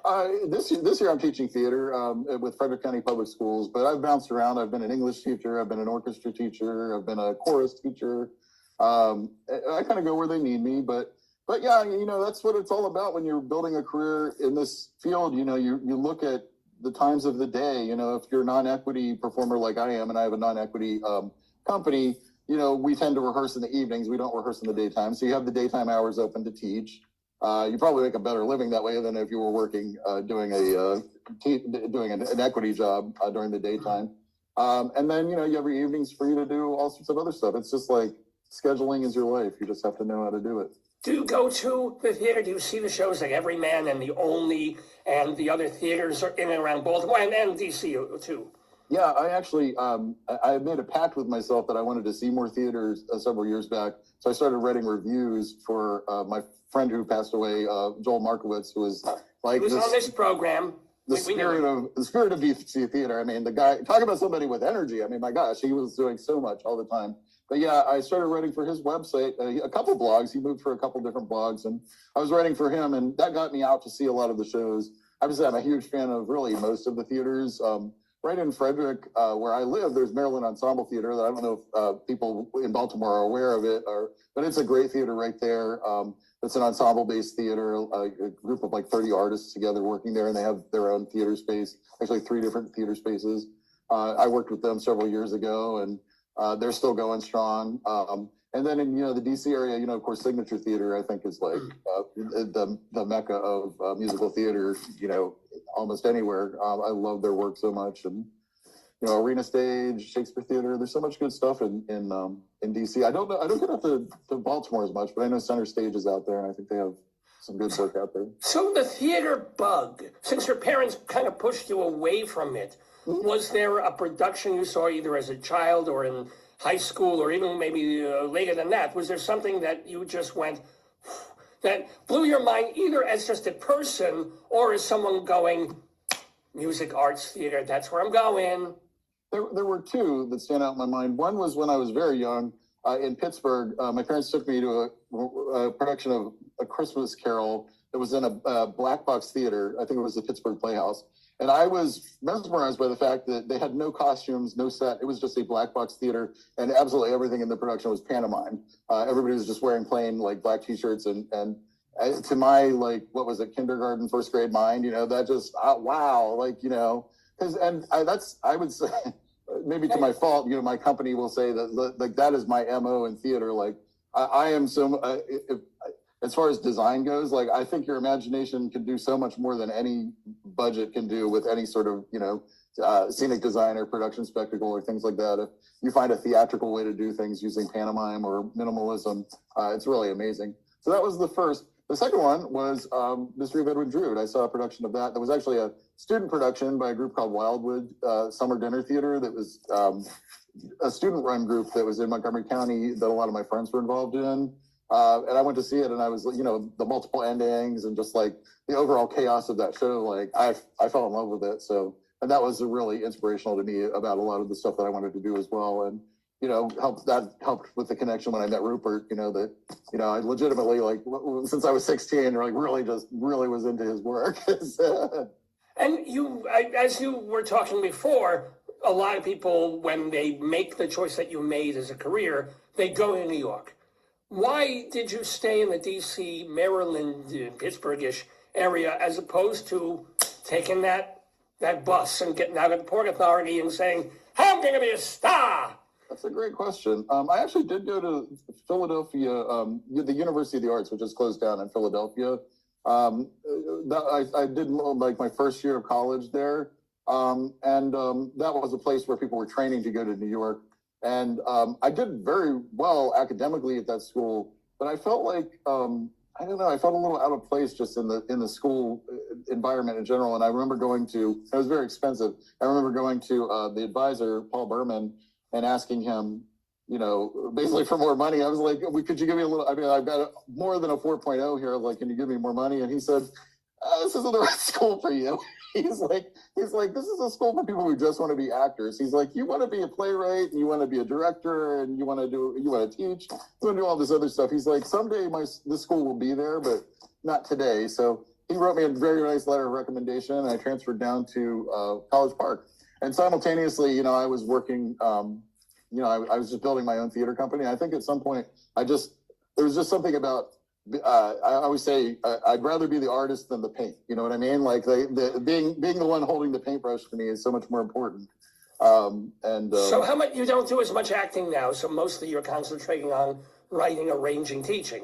Oh, I act. I just did, up here in Frederick, I just did Lion in Winter and played the bastard as King Henry, I'm doing Man of La Mancha, which is the other one of my dream shows in Frederick, coming up in May, Memorial Day weekend. So yeah, I keep up with the acting too. So I think you have to when you're teaching acting. I think you have to keep your foot in there. But I'm certainly not doing 8 shows a week or anything like that. So. And how do you teach young kids a lot of it? You're teaching drama too. As you said, drama and theater. How do you wrangle this generation to get them off their friggin' telephones? And I'm holding up a phone that looks black against black. That's really helpful. And behavior issues post-COVID. How do you get them to pay attention, stay attentive, and not be crazy? Well, that's an interesting question too. So I do work with really all ages. I'm a high school theater director for Montgomery County, and those students are very, very motivated. They come after school, and they want to be there. So they've already got the bug. They've already been bitten. In Frederick County, I work with middle school. I teach middle school elective this year, and I find for them it's really like sometimes I learn more from them than they learn from me sometimes, if that makes sense. Like sometimes I have to listen to them and I have to just say, what's interesting to you guys? Because that's really what theater is about. It's about engaging. It's about the engagement between the artist and the audience, and it's like they both have to be interested and invested in what's going on. So, here I am, almost 50 years old. I can't relate to a 13-year-old in this way. So I can't pick out material necessarily that they're going to be really excited about. So sometimes I step back and I'm like, what do you guys like? What do you want to do? What do you want to work on? And sometimes, a lot of times it's original work. It's, writing original films or skits or something like that. And they write their own material and they love seeing each other read each other. Yes. So, yeah. I was just going to say, they're all going to say Hamilton and that. No, that's very, very cool. Let me ask, what is the worst theater experience that you've ever had? Like a production that just everything went wrong, or it's just a disaster? Wow, I don't even know if I could say. I don't even know if I could think of one. Because I was even just telling an actor the other day, a colleague of mine, I was saying, it gets, especially with the Tom Lehrer show, I live for when things go wrong. Because I've been doing it for 2 years now, and I've toured all up and down the coast. And it's a pretty liberal show, and I've done it in Jacksonville, Florida. Like unexpected things happen in different places, but I've gotten to the point where I live for it. Like, just in the other show, one of my some of the equipment I was using just fell. And I had to figure a way to deal with that while I was still going on with the show. But it's like kind of stuff like that. Almost after a while, it's what breaks up the monotony of doing the same show all the time. And it's a challenge. It's like, how am I going to deal with this when something goes wrong? How am I going to fix that problem? So I don't know if I really answered your question, but that's all that's coming to mind at the moment. No, it's actually a wonderful answer. Do you have? In my head, I would think something Pirandello or some weird German expressionistic thing, but like a favorite play. Or are you going to shock me and go either a Shakespeare thing or an Arthur Miller? A favorite play? Well, I already told you Sweeney Todd. I think Sweeney Todd is that's probably my favorite play, but when it's a musical. So if I were to say a play, yeah, it's hard to say. I mean, yeah, I'm not sure. I couldn't give you one today. I'd have to think about it. Fair enough. Well, you have written books. But one of the things that not only have you actually written plays and musicals, but you've written books about putting on school plays, right? And how to do that, and how parents or how educators should do that. So one thing you said is make sure to listen. Make sure that you listen to what they want to do and what's interesting them. And what is a bit of advice or two that you would give to someone who's faced with the challenge of, by the end of the semester, we've got to have a play up or a musical? So the two books I've written, one of them is really directed to the stage parent, okay? For if they have a kid like I was, like somebody who really wants to grow up to be an actor, how do you deal with that, and how do you best support them? And then the other book I have is about, we have a school, we don't have a theater program at all. I may just be an English teacher, I may be a parent, part of the PTA or something. How do I jumpstart this program? And it's just, it just gives like a step-by-step kind of guide to what you do. And it really does start with looking at your community. What is your community? What is your talent pool in your community? What is your audience of your community? What's going to interest them? And, what can you afford? And where do you start? And who do you bring in to help? Do you direct this play yourself, or do you bring in an outside director and, pay them a stipend or something like that to do that? That's a big first question that you have to ask, and there's no easy answer to that. So yeah. And can I ask, have any of your students, to your knowledge, gone on to serious careers in the arts? Have they been on Broadway? Have they done or I know Broadway is not just the be-all and end-all. Have they gone to California or something? But any names that we recognize are people who've just had really solid careers. Yeah, well, I don't know about names you recognize. I've certainly worked with some young actors who've gone on. And boy, I'm not going to remember his name off the top of my head, but everybody will know who I'm talking about. If you're a Star Wars fan and you watch Rogue One, or not Rogue One, Andor, okay? There's a guy, I should look him up. If you're not a Star Wars fan, you may not watch it, but there's his name is escaping me right now, but he was one of I played Captain Von Trapp. I was incidentally, to my knowledge, the youngest Captain Von Trapp in the history of DC professional theater. Back then. You were younger than Liesel, so that's a. You know. I literally was younger than Liesel. Were you really? I was, yeah. It was at the Lazy Susan Dinner Theater, and I was 20 years old, I believe. And the bartender, I've always looked older, and I did a good job making up. You know, I remember the bartender carding me to prove that I was under 21 because he could not believe it. But anyhow, that production, it was the boy who played Kurt, one of the youngest sons. He's gone on to win. Boy, I feel horrible that I can't remember his name because he's won Obie Awards and he's like, not the Olivier Award in England. Whoa. Wow, London? Oy. Okay. Yeah, We'll all look it up. We're all going to see. I can do an IMDb right now because we're both on the computer here. Well, actually, let me do this. Hold on. My people can wait. So what was the name? It was Star Trek what? Argo? Argon? Look up Andor. All right. Cast. Star Andor cast. A stellar ensemble. Diego Luna? Not him. No. He's not Stellan Skarsgård. No. Is he Jean-Pierre O'Reilly? Did he have a sex change? No. Adria Arjona? No. Kyle Soller? That's him, Kyle Soller. Hey! Well, all right. Kyle Soller. Oh, the one and only Kyle Soller. He probably wouldn't he would not remember me at all, I bet. But, because I think he had to have been 12 or 13 or 14 at that time. But yeah, but I was so amazed to see him take off, and I remember him I always tell my students this, I was like, the most famous actor I know, I met when he was, I think, 12 years old, and he was working professionally, and he was one of the most professional people in the room because he was a swing. He would do both of those sons, Friedrich and Kurt, and, he would just come in and just be on point and know what he was doing. And I was like, guys, half the job is not being talented. It's about coming in the room and being, professional and exceeding the expectations of what people have of you as a kid actor, And Kyle Soller, that was absolutely my memory of him was just him being completely on point at all times. Now, can I ask, let me remind people, because we've been talking with Andrew Lloyd Baughman, whom you can see and hear the hilarious songs of Tom Lehrer as he does them. And by the way, I don't know if you make it clear, but it is still a thing where you're at the piano, you're singing, but there are kind of guests or audience members coming up and doing songs too. Is that part of the thing or not? Only in Baltimore has that ever happened. I do, believe it or not, I do have a application where you can apply to sing a song as a guest member of the Dundalk Community College Chorus, the Warblers. But I will, and that has happened in Baltimore. I have had people apply and do that. But also, it's just a general sing along. So if you know the words to the Tom Lehrer songs, everybody's free to sing along. We have a great time with the song Lobachevsky, if you're familiar with that particular song. But I'm always amazed by the audience. There's always an audience member who knows all the words to Minx Pink, Yeah. I'll never forget the name. Yeah, but do you force them to do the elements? I do not. That one I take for myself. And if somebody sings along with me, I do it faster than they could possibly do it. They try sometimes. They try. So everybody, you've got to go see.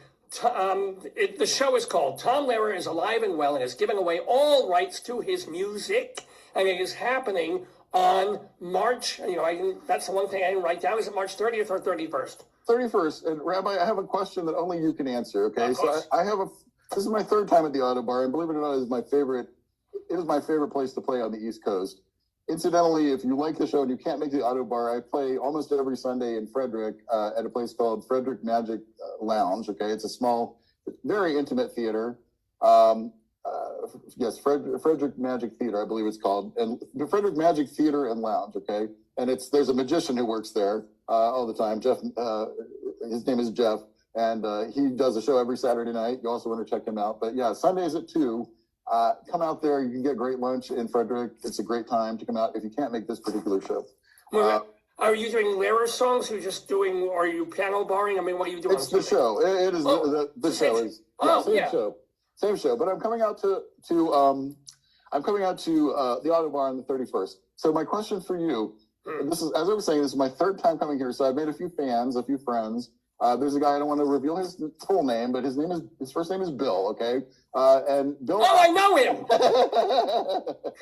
He saw the show and loved it in Baltimore at the Auto Bar, and he wanted to throw a 75th birthday to it for himself, okay? And he has tried to do this, but the weather, he asked me to come and play as the event at his show, and the weather rained out or snowed out the time that he was supposed to do it. Just can't find a date to do it. So I told him, I said, Bill, come to this show. We're going to make it your birthday. We're going to sing happy birthday. We're going to do all this stuff. And he said, it's the night before Passover. I can't do it. So I need to ask you, can you give him permission? Is he allowed on the 31st to come out, and his friends, are they allowed to come out and see the show on that night? Well, wait, when you say it's the night before Passover, is it the first Seder night? I mean, I need to check this. Hold on. That I don't know. I know it's the 31st. I don't know specifically where that, but he said the night before Passover was what he said, so. Let me see. Well, Passover starts on the evening of Wednesday the 1st. So, here's the deal. The night before, totally clear. If you want, what you do is around the Auto Bar, take a piece of bread and put little pieces of it on the windows. Are there any windows in the Auto Bar? There are, yes. Yeah. Put some bread on the windowsills. Have the 75-year-old guy go find them with a feather. While you're singing happy birthday, you can open the door of the Auto Bar, let somebody in. He can be Elijah, so you can get that done a day early. Yes, he has my blessing to come to your show on Tuesday the 31st at the Auto Bar in Baltimore to see the Tom Lehrer show. And by the way, for tickets, yes, you can go to theautobar.com, or you can go to Andrew's very special website, Jesus Christ here, tomlehrershow.card with 2 R's, .co. I'll say that again. Tom Lehrer, and it's Lehrer, Tom Lehrer Show .card, not C-A-R-D. Oh no. Why not C-A-R-D? Why the hell did you throw the other R in there? Anyway, CARRD.co but also you can go to his own website, AndrewLloydBaughman.com, BAUGHMAN.com. He gave me there was another website that you gave me off the air there. What the hell was that? Landlesstheatercompany.org. Landlesstheatercompany.org. Landless, with an like, R-E. without land, theatercompany.org. So my last question for Andrew is, speaking of Jewish people and young actors, Timothy Chalamet just gotten a little bit of hot water this past week because he very casually, almost out of context, was talking about the lively arts. And some of them he's saying are not so lively anymore, that people really have given up on opera specifically and ballet. And so all these opera and ballet people are saying, it's not true, and it's so lively, and this, and we have 5 subscribers. How can you say? So how would you defend not only opera and cabaret, but the performing arts? How would you say to a person who says, what do we need theater for? What would you say? I would say it's such a personal experience. When you go into the theater or the opera or a dance, a ballet, you're going to have a personal connection to that, and you will never see it coming. And when I used to write for Joel, I would go see plays that I would never in a million years go to see, and it's amazing what will resonate with you personally. So you got to give it a chance. You got to engage. That's what life is about, I think. Well, we have been delighted to be engaged to, even almost married to, Andrew Lloyd Baughman. Go on March 31st to the 75th birthday party, Bill. which this also happens to be a Tom Lehrer show. Tom Lehrer is alive and well and has given away all rights to his music. Thank you, Andrew. It's just absolutely wonderful. Wishing you much more teaching, much more theater, much more music, much more good times with your wife and your growth. I mean, just all good things, and maybe a little bit of relaxation. How do you relax? Is there a moment when you are not working on something. Sometimes grading papers is relaxing. You should be Jewish. You really should be Jewish. Andrew Baughman, I wish you a most happy Passover, or for you, Easter, and thank you for being with us. Shalom to you. Thank you, you too.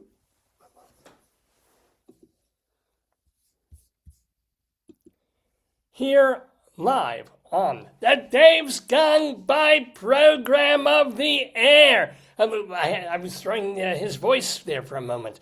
But yes, it's me, Rabbi Sol, with you, doing some more stuff. Because we just spoke to the delightful Andrew Lloyd Baughman. It's almost noon o'clock here in the Daverhood. And I am delighted to stay with you because only a week and a half away, we are coming to one of the most important holidays of the Jewish calendar.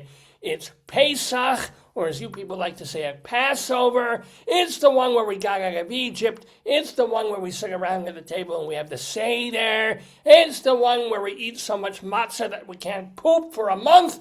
Yes, Passover, my friends. So, Dave says, look, Sal, why don't you do our story time this week? Why don't you, as a lead up, as a lead in to the Passover holiday, why don't you do the reading of our story of the week? And so this is what I'm going to do. I love to look at the children's books and see what are writers writing about the Jewish holidays, about not for the grown-ups, for the adults, but for children. What ideas are coming at them? So let's take a look. How do you inculcate Pesach information, Yiddishkeit, into the youngins? This week, we'll be reading a Purr-fect Passover. Yeah, you can smell the desperation coming off it. A Purr-fect Passover by Jenna Waldman and illustrated by Erica J. Chen. Let me tell you a little bit about this book. When was this? It's an Apples and Honey Press. So it's specifically for kind of a Jewy thing, which is an imprint of Behrman House Publishers in Millburn, New Jersey. Oh, they got a theater there that's pretty good too. So this is only last year, 2025. I know you've been asking about this, but the ISBN number is different from the Library of Congress control number. So if you're taking notes, the ISBN is 978-1-68115-673-6. Make a note of it. Whereas the Library of Congress number is 202-403-2345. You got that? Good. Okay. Let us talk about a perfect Passover. One ear wiggles, then another. Passover is here. What the? All right, there's cats rolling over.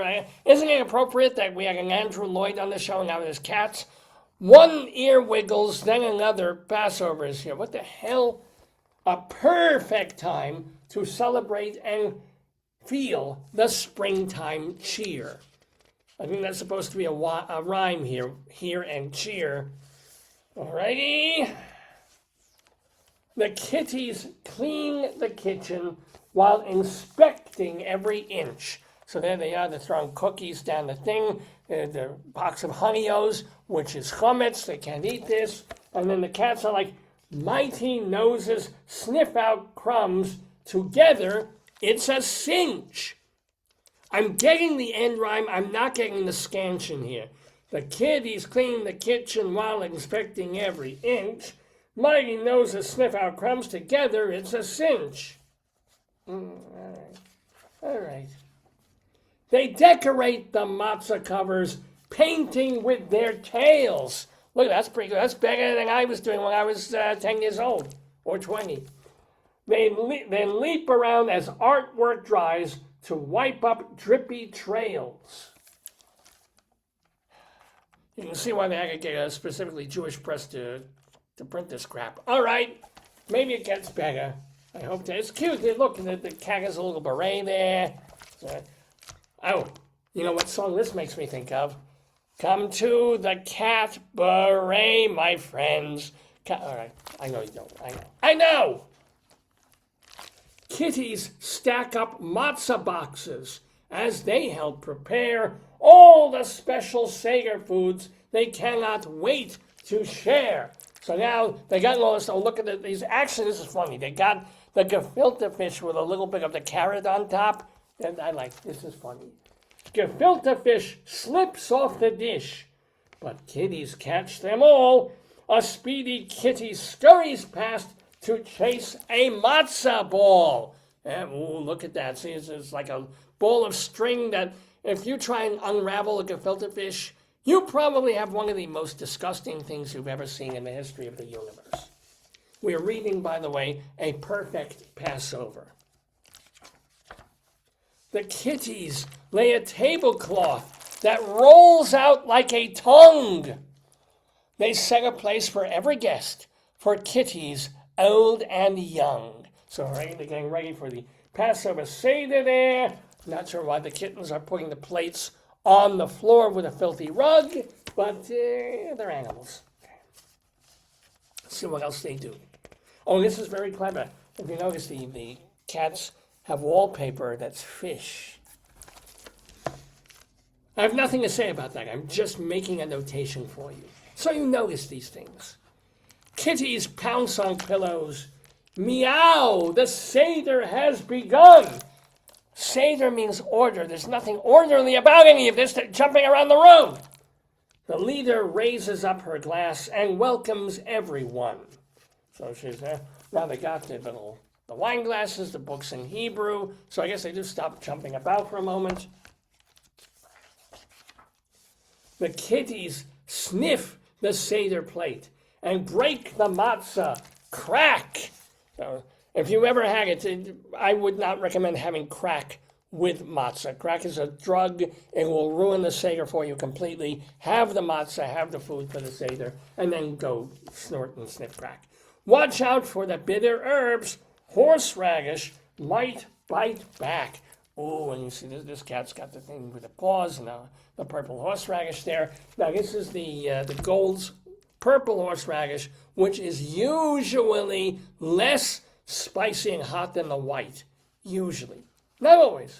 Usually. 4 questions are a special task. The youngest does her part. Now, Goyim already lost in what the hell we're talking about. In the Seder, youngest child has to ask 4 questions, not questions that the child actually has. They're written in the Haggadah. They're the same 4 questions every goddamn year, twice a year. So it's not like answering any question that anybody really wants to know. It's just the same questions every time. Meow nishtana, the kitty sings. She knows it all by heart. I can make that up, folks. Meow nishtana. Yeah. I wonder if they eat their own litter. Every kitty takes a turn to tell the history of weary slaves in Pharaoh's Egypt fighting to be free. Here's the Yul Brynner cat. Oh, well, he's got hair, so it's not, maybe not Yul Brynner, but he's got the naked legs, he's got the toga thing, he's got it going on. One kitty dresses up like Moses. Let my people go. But Pharaoh kitty stomps his paw and yells a frightful no. And not only does the cat have himself, but he's got a whole staff with him. Moses better be careful, he'll get a staph infection. Moving forward. Locusts, hail, and darkness come. Still, Pharaoh holds them fast. And by the way, there's very cute frogs there, which isn't mentioned in the text, but that is one of the plagues, along with people chanting Free Palestine.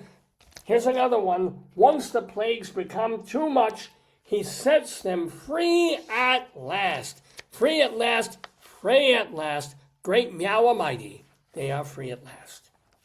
They celebrate their freedom as they all break into song. Kitties twirl their tambourines. They bounce and dance along. Dance and yeah, to the Dayenu, which is a very danceable tune. In Lu Hotzi Yanu Mimitzrayim, we are cats and we are dancing memory. All right. Next. When the festive meal is served, the kitties love each taste. Simmis, kugel, macaroons, not one bite goes to waste. You know, it never occurred to me Purina would make any of these things. If they had Purina kugel chow, I would feed it. Well, I'd try it on my children first before I would taste it. But there you go. What could possibly be next in this cat seder? It's Afikomen searching time. Where can that matzah be? High and low the kitties go, but who will find it? Oh, me! So yeah, you got the cat going there. Don't forget Elijah. Oh, they forgot Elijah. With bellies full and joyful, kitties wish their guests good night. They clean and purr, a sudsy blur, till everything shines bright. It's very important if you're having a seder and you get hot and sweaty, you have to keep your pussy clean. It is not good to have dirty, smelly, greasy pussies at the seder. I'm not going to do that. I didn't even say that. You didn't hear that. One ear, what is it, the wiggling ears? One ear wiggles, then another. Passover is here. Kitties dream of what they'll do at Seder time next year. And now you can see how clean their Seder is. They got a mouse popping out of the matzah there. Must be a Horowitz margarita. And here's a note for families. That was the end of the book. Here's a note for families. Passover is a time to be thankful for freedom from slavery in Egypt. It's also the time to think about the blessings in our lives today. The kiddies are thankful to be able to celebrate Pesach together. What are you thankful for? The Passover table is a perfect place to share. Oh, and you know what? You, yes, you can make a matzah cover just like the kitties. Here are the supplies you'll need. Supplies! A white handkerchief, a napkin, or a pillowcase. A permanent marker, so you don't use a pillowcase. Washable markers, a spray bottle, newspapers or paper bag, and a towel. So what you're going to do is you're going to lay the handkerchief. I happen to have a handkerchief with me with only marginal phlegm on it. Lay the handkerchief, napkin, or pillowcase folded flat on top of a paper bag or newspaper. Use permanent markers to write the Hebrew word for matzah or miautzah in honor of the kitties. Then using the markers, write or draw what you're thankful for. Remember, everything counts. Use the washable markers to scribble colors all over the hanky. Lay the handkerchief on a towel, spray with water from the spray bottle. Oh, it's like tie-dyeing. And then the colors will spread, hang to dry. Do not wash your matzah cover because the colors are not permanent. Yeah, I really want that covering matzah at my Seder plate. A filthy handkerchief covered with toxic chemical crayon paint. Really, really good. Anywho, what else? Is anything else in this book? Jenna Waldman, the authoress, grew up in Rhode Island, where she always had kitties cozy dozing on her lap. Yes, Jenna, we can see the... I'm not going to make a pussy. I'm not. She lives in the Bay Area with her husband and 2 boys and 3 cats. She's also the author of Purim Time and Sharkbot Shalom and Larry's Latkes. How did I miss these?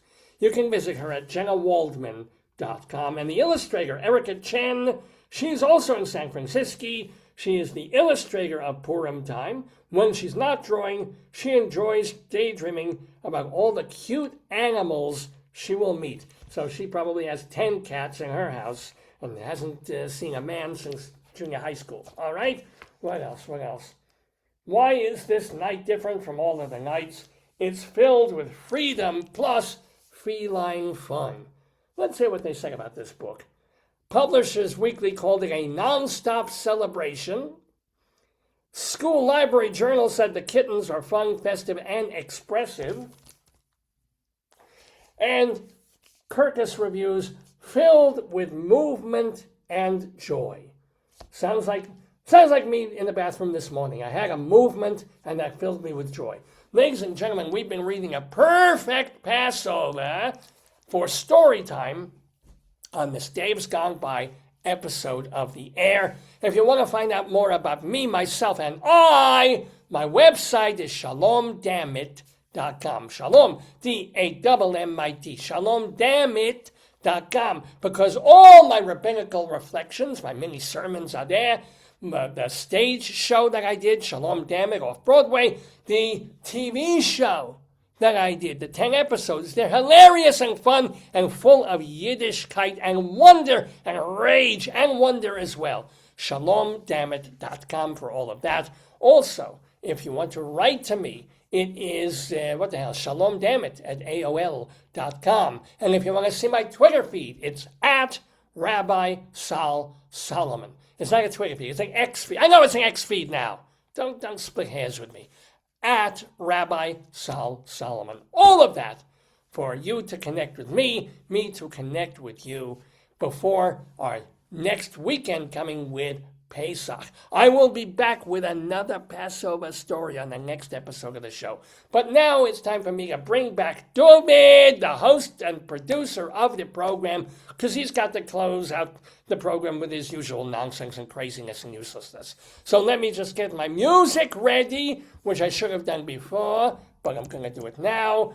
Oh, my friends, it's time for me to go and Dov to come back.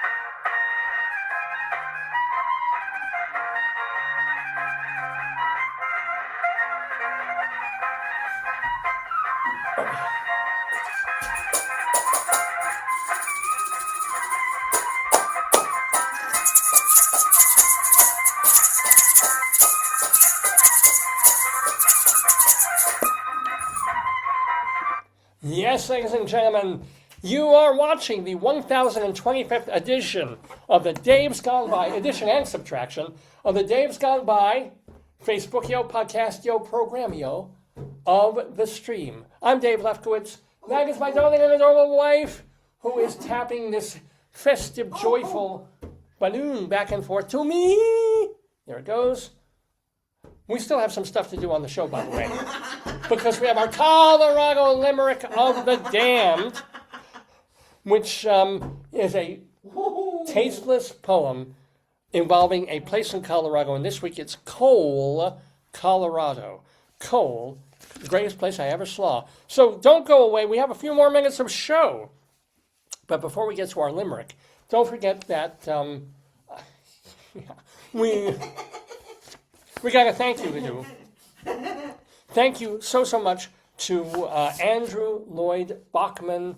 Remember that he is going to be at the Auto Bar in Baltimore on March 31st. So I think it's the day before the spring tickling of the windows, the day before the first Seder, whatever it is. You can still get down there, Jewish or otherwise, to the Auto Bar to see his Tom Lehrer show. Tom Lehrer is alive and well, ... All these classic songs, you know them. You could sing along. As a matter of fact, it is partially a sing-along. You're welcome to chime in, which, you couldn't do if you were seeing Tom Lehrer live or seeing Tomfoolery or something like that. So it's a whole different way of kind of Rocky Horroring the Tom Lehrer experience. Thanks to Andrew Lloyd Baughman. We thank him for being with us in the Daverhood today. And also, of course, Rabbi Sol Solomon, who told you how to find and appreciate his stuff. Just go to shalomdammit.com. I should also mention that this program, if you want to watch older episodes of the show, or if you missed part of this one and want to see it or see part of it over again, within the day, we'll have the episode archived at davesgoneby.com. DAVESGONEBY.com. This is the place where you can listen to the very first episode of the show, plus basically every single episode we've done over the last 24 and a half years, be it all the early shows on the radio, then on internet radio, then on college radio, and then, of course, as our video podcast for the past 7 or 8 years. All of these things, for years and years of content at davesgoneby.com, absolutely free. There's also separate archives for all our songs, all our skits, all the interviews, davesgoneby.com. We also load our archives at archive.org. We have a channel there, archive.org. So if you're looking for any episode that we've done or any interview that we've done, it's also, just in case davesgoneby.com ever goes down, you can get the same stuff at archive.org. And they were hacked or they broke, right? Like a year ago, yeah. And they repaired.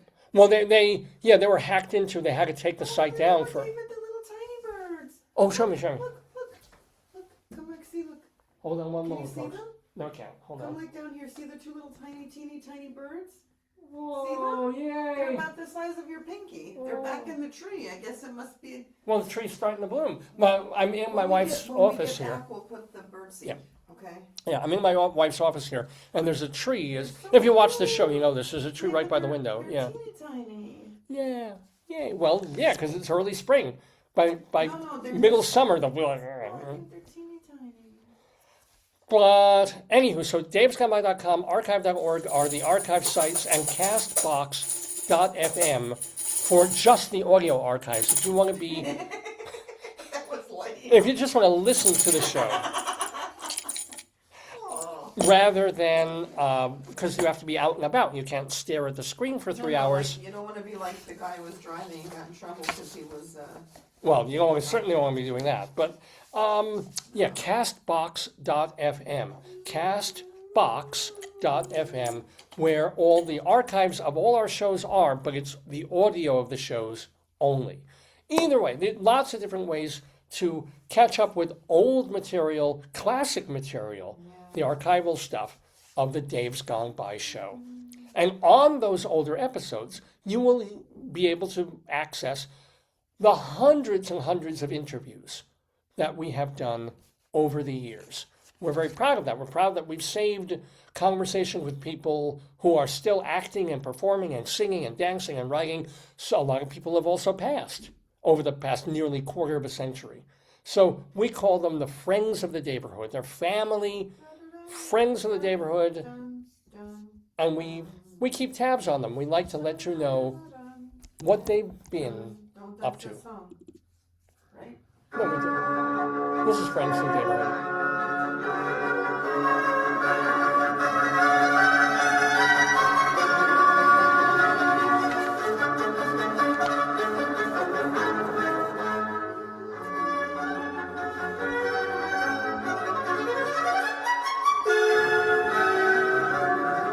I don't know where the volume knob is on this thing anymore. They changed the iTunes around, so you can't even. There we go. I don't think they've called it a volume knob since the 60s. What do they call an audio control, a speaker knob thing, pulley? Anywho, so Friends of the Daverhood, what have they been up to since they've been on this program? Well, first of all, as much as I try and keep tabs on things, apparently, we did lose a friend of the Daverhood not last week, but in December, late in December, playwright Daniel Curzon passed away. I had him on the show. One of the main reasons was one of the first plays I ever reviewed, that I ever wrote about. I wrote about for like Long Island Examiner or maybe Backstage or something. But we're going back to the late 1980s here. He wrote an okay play called My Unknown Son that I reviewed, and I spent hours on it and shaped it. And it was me learning how to craft a theater critique. And I was able to tell him that. I was able to say, hey, you're one of the first shows I reviewed as a professional person, professional writer. And he told us more about his life and things like that. 1 star. 1 star. 1 star. I think I gave his play 2.5 stars. But he kept on writing. He wrote novels. He went on to do a lot more writing. And not the amazing thing, but if you go to his wiki page, there's no news of his passing. But apparently family and friends on his Facebook page have posted that he He left in late December. But so why is there no news of it? I don't know. Not everybody just fixes Wiki or posts on Wiki. Oh, I know. That's So I'm assuming that he's gone. If you're not dead, Daniel, contact us.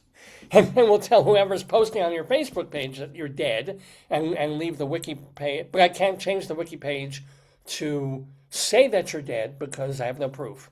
But if you are dead, thank you for appearing on the program while you were alive and being a friend of the Daverhood.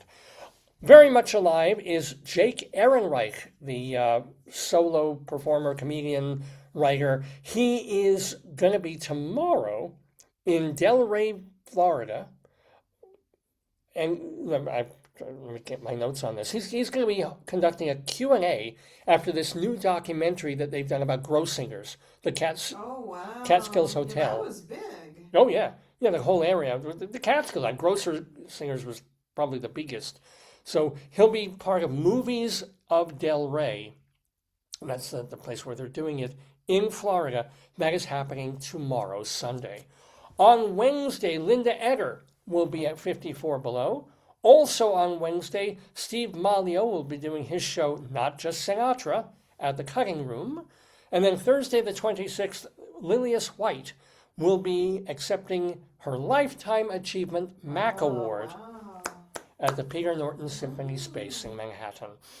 Playing now through just tomorrow, catch the solo show Tide, featuring our friend Jason Carmichael. That is at the Alpha Omega Studio on East 4th Street in New York. Now through the first week of April, Dakin Matthews is playing Brady in Inherit the Wind. That is being done at the Arena Stage in Washington, D.C. Brady, he plays the southern, like the guy who's going up against Drummond. Who wrote the play? Oh, Is it it was Lawrence and Lee. Okay. You know, it's the one about the Scopes Monkey trial, but with No, I fictional, know, like, but I yeah. couldn't think of the... I'm So, not like you, David. I don't remember all the words. well, you're not the theater person. You know, I'm not. Oh, and also playing now through the first week of April, Darius DeHaas is in Wow. the musical About Time at the Marjorie S. Dean Little Theater He's everywhere. off Broadway. You know who also is there? David Cale. David Cale's play The Unknown, featuring Sean Hayes, is being done at the Studio Seaview Theater off Broadway in Midtown. And want to remind you and let you know that Evan Seplow is the founder. Well, he's the founder and editor of StageBuddy.com. So it's a great website of New York nightlife, and Evan Seplow is a great friend of mine, a great friend of the He did show. a beautiful film of your show, right? Yeah. He was the one who filmed it. He was a professional Did he have photograph. a team of people or just him? No, it was like 3 people. He Oh brought my over. God. Yeah. And lights and stuff, it seemed. Good dude. Yeah. So yay to him. But has he ever had... I don't know if he's ever had a painting done of him. I don't. Vicky Quaddy does Late Night Catechism You know what and she's other doing now shows. that's really interesting? What's that? For Easter, you can't have meat like in Lent. They don't have meat on Friday. Yeah. So that one time she was looking at fish sandwiches, and she went all around her neighborhood and different places. Now she's evaluating frozen pizzas. Frozen. Oh, because again, you Yeah, can't like, have meat. Like, yeah. like cheese pizzas. I thought that was so clever. So go to her It's Facebook very page. innovative, yeah. Vicky Quaddy, Quade, and of course see her shows. Of course. I mean, and Easter Bunny Bingo is probably I'm the sure, big David, one right this now. is the time. David Sheward writes theater reviews for TotalTheater.com, and he just put up a couple this past week. How's he doing? He's doing well. He just got back from some place like Uruguay or Guatemala or some faraway climb. I mean, yeah, he likes to travel. Yeah, definitely. once a year he does a trip He's with a his husband. traveler, Yeah. a big trip, yeah. And he seemed to be having a fabulous time. I'm glad he was the goat of the quiz, you know, like he honestly, see, I think sometimes he let people win, but honestly, like, he always. No, he was too competitive. He wouldn't let people win. Oh, that's true. He was competitive. That's true. That's true. That's very true, too. Yeah. Eva Heinemann, she and several co-hosts review theater for High Drama, which you can watch on Manhattan Neighborhood Network, as well as on YouTube and Facebook. Plus, my wife is moving like some delicate things around there. I'm gonna do it like that. I'm gonna take off the top part and do it like that, I think. Yeah, why not? Sure. Yeah, less space. And Charlie Gross and Leslie Hoban Blake, they co-host How are they doing? the Theater Review Show, Two on the Aisle. I haven't heard from either of them in a bit. Manhattan Neighborhood Network and on YouTube. Let's see. Jim Caruso's Cast Party every Monday night at Birdland, while Vince Giordano and the Nighthawks play Monday and Tuesday evenings at Birdland. Remember that David Kenny's radio show, Everything Old is New Again, plays some long-running show Sunday nights on WBAI, while Darren DeVivo's new radio show, Noises from the Valley, plays on WKZE Radio Fridays from 7 to 11. And do read Sarah Farrington's Theater is Hard blog on Substack. And those, my friends, are the friends. Theater is hard. Everything's freaking hard. Well, except at my age, my penis. But those are the friends of the Daverhood.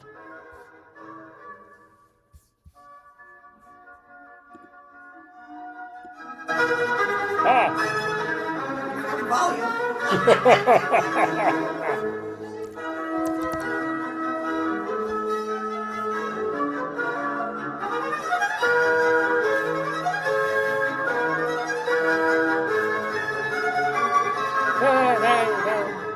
There you go.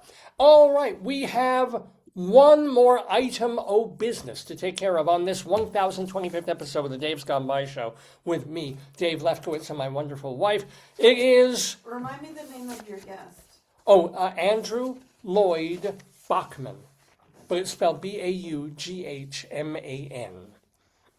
So check him out. And he also does, I think he mentioned when he was talking to the rabbi, another show he does, like a magic club that happens every Sunday or something. I mean, the man is indefatigable.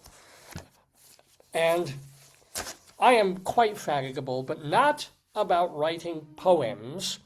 And I don't even like poetry. But once a week, I bring a brand new poem about a different place in Colorado, because my wife and I lived in Greeley for a bit over 10 years.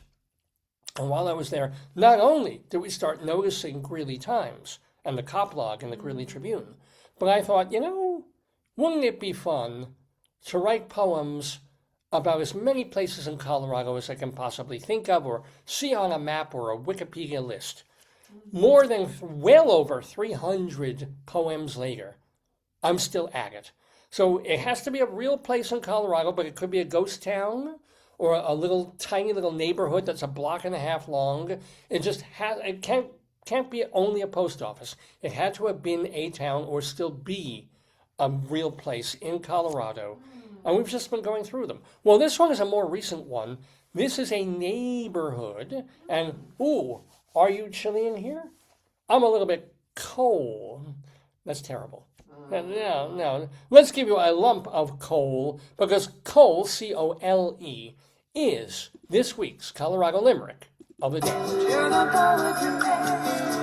A limerick is a comic verse of 5 lines, in which lines 1, 2, and 5 will end with words that rhyme, and likewise verses 3 and 4 also end with words that rhyme. So this is a limerick. Rocky Mountain.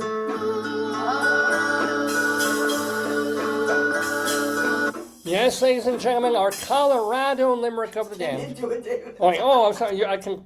No, I want my triangle banger. I told you I can't get it hard, but no, kidding. Look, Oh, that's all right. That'll do it. I don't do it. It's probably fell somewhere My in banger. our Anywho, I'm sorry. time for our Limerick of the Dam from Cole, Colorado. So let me tell you a little bit about it. It's in North Denver. It's just a neighborhood. Oh, okay. So it's more like a city. Part of the Denver city, and it's part of that Do you have a urban. large hamburger above your head? What the heck is that? Well, because I had a hamburger Oh, yeah. for lunch Okay. when we were away. Yeah, Yeah, careful. that was my last lunch in Rehoboth Beach. You had the crepe. I had a nice burger. Fries were good too. And those are good fries. Next time we gotta go there, we gotta go in the bathroom for 5 seconds alone. We can do that later. Nothing will happen, but we can do that later, baby. Wink, wink. So, population 6,000, 60% of Cole is Hispanic, which is kind of interesting. How do you spell it? C-O-L-E. Like coleslaw. Oh, wow. Like Cole Haan shoes. And, yeah. Coleman. So the area, the neighborhood was founded by cattle ranchers back in 1871, and then incorporated into Denver as a neighborhood in 1874. And the place grew quite quickly at that point with European immigrants. Oh, wow. And by 1930, they really had a whole big town going. Well, it's a city. It's near Denver, Yeah. so. It has 2 city parks, currently, lots of houses, markets, restaurants, jazz clubs. It's a cool, happening place. Oh, okay. And what else about it? And one of the streets on there is Bruce. Well, are you trying to break it apart? No, I'm trying to take off the rim so I could stack them. See, if you take off the rim, David, see the top rim comes off. Yeah. And then on the bottom, you could stack it. Oh! Okay, see, that's what I was worried about. Okay, Yeah. whoops. Oh, it's okay. That's okay. It's easy I to can put that back later. yeah. But anyway, Bruce Randolph Avenue is. To me. There we go. Come to me. Come There's to me. there's one street called Bruce Randolph Avenue that is named after Daddy Bruce. What the hell are you talking about? I'm saying one. Randall Avenue called Daddy Bruce? Well, no, a guy named Daddy Bruce, or that was his nickname. Quotes Daddy Bruce would do an annual Thanksgiving giveaway, like a charity thing. Yeah, right. So they named the avenue after him. I wonder if he gave them his hard thing. Anywho, It's hard to pull. and the town itself was named for former Denver Public School Superintendent Carlos Cole. So That's there, nice. yeah. See, so they got cold-blooded over there. Oh, look at that. Uh-oh. Did things break? Everything fell over. No. All right. Well, now you might as well just pull the whole thing and Look, redo everything it. fell like this. Okay. Oh boy. All right. No big deal. No big deal. Yes. No harm. Even Nothing my broken. sausages fell in my sink. Is that a metaphor, dear? My egg dropped. Look, my egg and my steak. I don't even eat steak. Why did they give me steak? I don't eat steak. I don't know. Maybe they wanted to meet you. Okay, I'm ready to do All right, the are you show. ready for our Yes, Colorado? I'm ready. Give Yeah. it to me. Well, this is for Cole, Colorado. This week's Colorado Limerick. Oh, my drawer fell out. Okay. Well, better pull up your panties and here we go. All righty. You're funny today, honey. Thank you. Okay, Here's our Limerick for Cole. I'm ready. Yes, sir. Oh, this is bad. This is great. not nice. Yeah. Okay. A militant maiden from Cole developed a new birth control. Instead of a patch or a sponge in her snatch, she shoved a mousetrap in her hole. If you want to complain, and why wouldn't you? Yeah, Dave's Dave's Gone By at AOL.com is the way to do that. Dave's Gone By at AOL.com for all your letters, your messages, your emails, your thoughts. Oh, Jesus. And I read everything I get. I don't necessarily have time to respond. Look, honey, look, I did Oh, it. you did it. Well, my wife, you want to No, me to I hold it can't. up so I can show them? No, Or? I can't lift it because It's like a dollhouse thing that she's working on. around. Anyway, Oh, Dave's I'm so happy I did that. Dave's Gone By at AOL.com. What do you, I oh. have a lamp, too. Oh, you could, well, yeah, you got the plug in there for it No, but also. there's a top part for that, too. So, remember that Radio Dave 2 is our X feed. We also have an Instagram page. That's the sound of a middle-aged person my getting up. God. What's that? Our Instagram is, where the hell is our, Balloons. David.Lefkowitz, and our blue sky is Dave's Gone By. Lots of, really the best way to keep in touch with the show, oh, you okay? Is on davesgoneby.com Here, hold yourself. and our From the Facebook bottom, hold page. yourself from the bottom, the heavy bottom. And of course, to offer burnt offerings and other good things to our I can't open my the box. Lord of the Day, But painted I by can't Art open Paul. my box. Well, that explains our sex life. Oh! What is this for? Well, that explains our sex life too. Where are the tweezers? Where are my tweezers? Well, that also really explains our sex life. I'm trying to do that. What? I hope I don't fall. No, I certainly hope you don't fall. All right. Press it hard. Help me press it hard. That explains our sex life as well. Oh, maybe that's a pole. You could have a pole. It could be an Armenian. Well, Oh, look. why'd you do this on camera so people can see what you're? This could be like a pole, maybe to hold it. Oh yeah. It's a balustrade thing. I don't know what they would call that. What do they call a column? I guess just to hold it, right? Oh, it doesn't poke through the. No, it doesn't poke through. Maybe it probably does. It's just you have to maybe insert there's one. No. There's no hole there. Oh, it's a. Well, I guess Can't hurt. she's putting one dollhouse thing on top of another and trying to. There we go. It's cute. All right. I love that. Oh, I love that. It's a Doric column, ladies and gentlemen. Everything fell out of my hole. And she is a Doric fold. Everything fell out of my hole. I mean, they call that a I'm hysterectomy, gonna dear. need more than one tweezer to put everything back in there. Yeah. All right. Well, you have a project now. A fun thing for the end of the vacation, right? Where's I had a lamp, like a. Oh, There was a part of it that had they gave it to me like a hat that you put on the hat top, like in the, where is it? well, maybe put it in those drawers there or on top of something. We wouldn't have gotten rid of it. Connecting part. Oh, I see what I need. Hey, that fell on me, the peanut butter. Oh, well, yeah. Shelf, I got extra stuff in here. Cool. You're supposed to put something in the hole.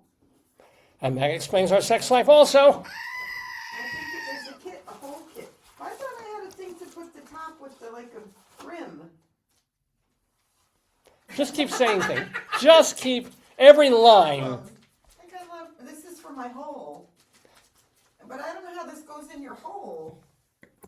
No, so now it's stuck. I'm just going to count. Now it's stuck with my hole. Mm-hmm. Okay. Keep them coming, dear. I almost broke my hole and I can't fix it with my tweezers.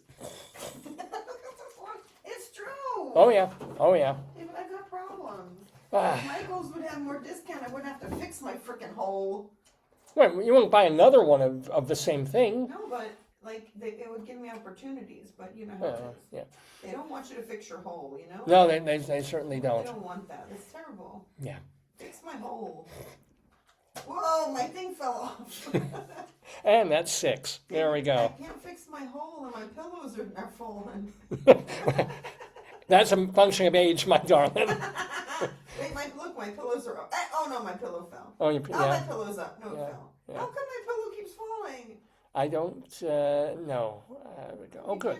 Can you help me with my pillow? When the show's over, I will give you a hand. We'll also clean up and do other things today.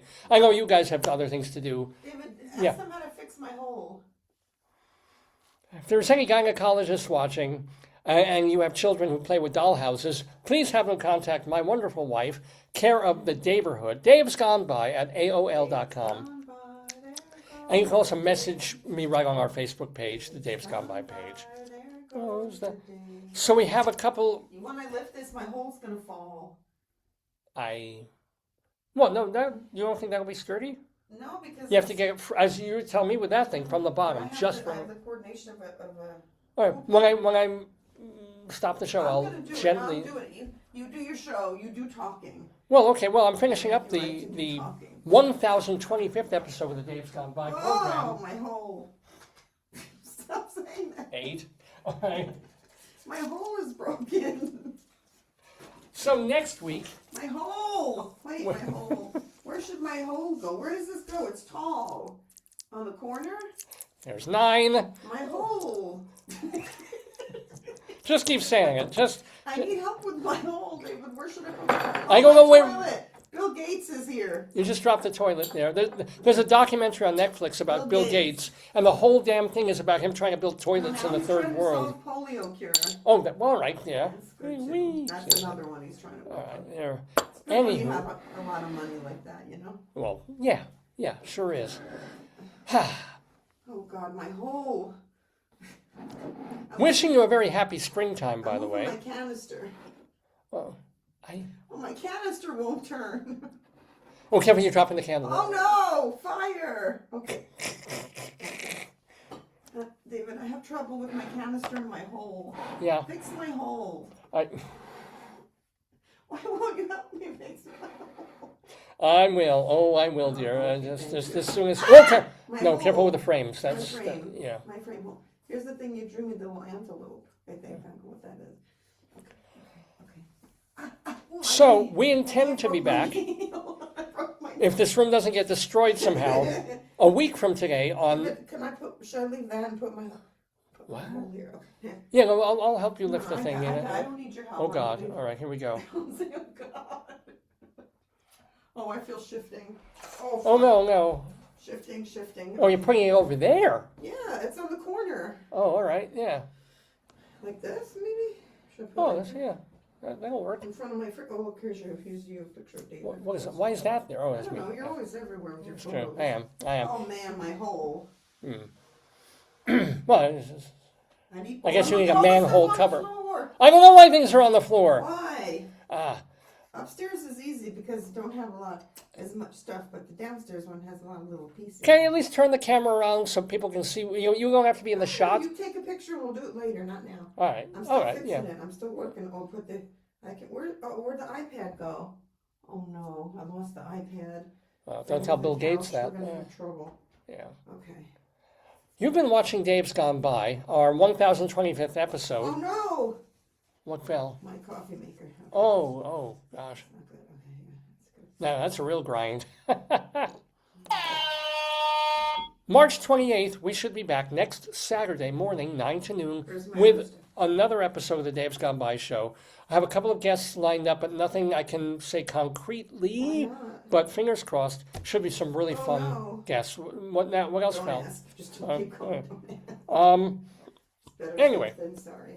Make it a great week. Start your Passover planning and your Easter planning should you need it. Or if not, don't. Have a good, safe, fun time. Enjoy some, nicer weather coming.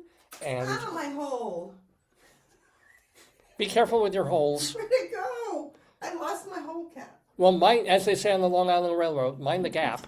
Ow! But this is not the top. Oh, David. This is, Oh, Jesus. We gotta raise this later so I can work on it. how can you raise it? The What do you- table. Oh, I can do it now. This I can do now. Let's Look, do that, sir. watch. Ready? All the way Oh, up. no, No, that's that's the down. wrong way. That's also the down, wrong David. way. Keep going. Here we go. Up. You stand up, honey. You can stand up. You're cute. How high do you want it? How high can it go? That's good. Oh, stop now. Don't go crazy. David, where are you? And then it goes, hi. So you've been watching My hole. on this March 21st. Where's my steak? Oh, I need my sausages, David. What Well- are you doing with my sausages? Well, I guess those sausages are at stake. Anywho, see you next week with more of the Dave's Gone By show. I'm Dave Lefkowitz. Thank you to my adorable and Show them wonderful wife. yourself. Show them yourself. Okay, This goes on the little knobs. I'm back. And This goes on the knobs. that's 10. I can't reach the knob. Thank you to my Andrew- hole fell. To Andrew Lloyd Baughman, see him in this Tom Lehrer show on March 31st at the Auto Bar. Thank you to Rabbi Sol Solomon. Go to shalomdammit.com. Thank you to me. Go to davelefkowitz.org to read my essays, In the hole. I can't see it. my song lyrics, my interviews, and all that sort of In thing. the hole. Have I can't get my little flipper won't go in the hole. That's 11. It won't go. The spatula went in the hole just right. You should probably be using a spurtle for that. But anyway, It won't fit on the hole. let me just get our music going. It won't go in the hole. Ahem. It won't go in the hole, and I can't use my tweezers. Days gone by, days gone by, days gone by. So hope you've enjoyed the program. And ladies and gentlemen, one last time, big thank you to Art Paul and big obeisance to the godlike, the real Dave here. Yay. Thank you for being with us in the Daverhood. Yes. Thank you, Dave. Thank you. A very, very enjoyable, crazy, goofy show. What? What happened? My cup flew at my It, hole. it runneth over? Yeah. It runneth under. There, that's okay. All right, we got that. Anywho, I'll leave him here as we end Here's my frying pan. the program in all its magnificent beauty.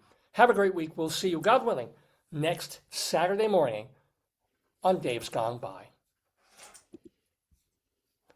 Well, can you just say it one more time? My whole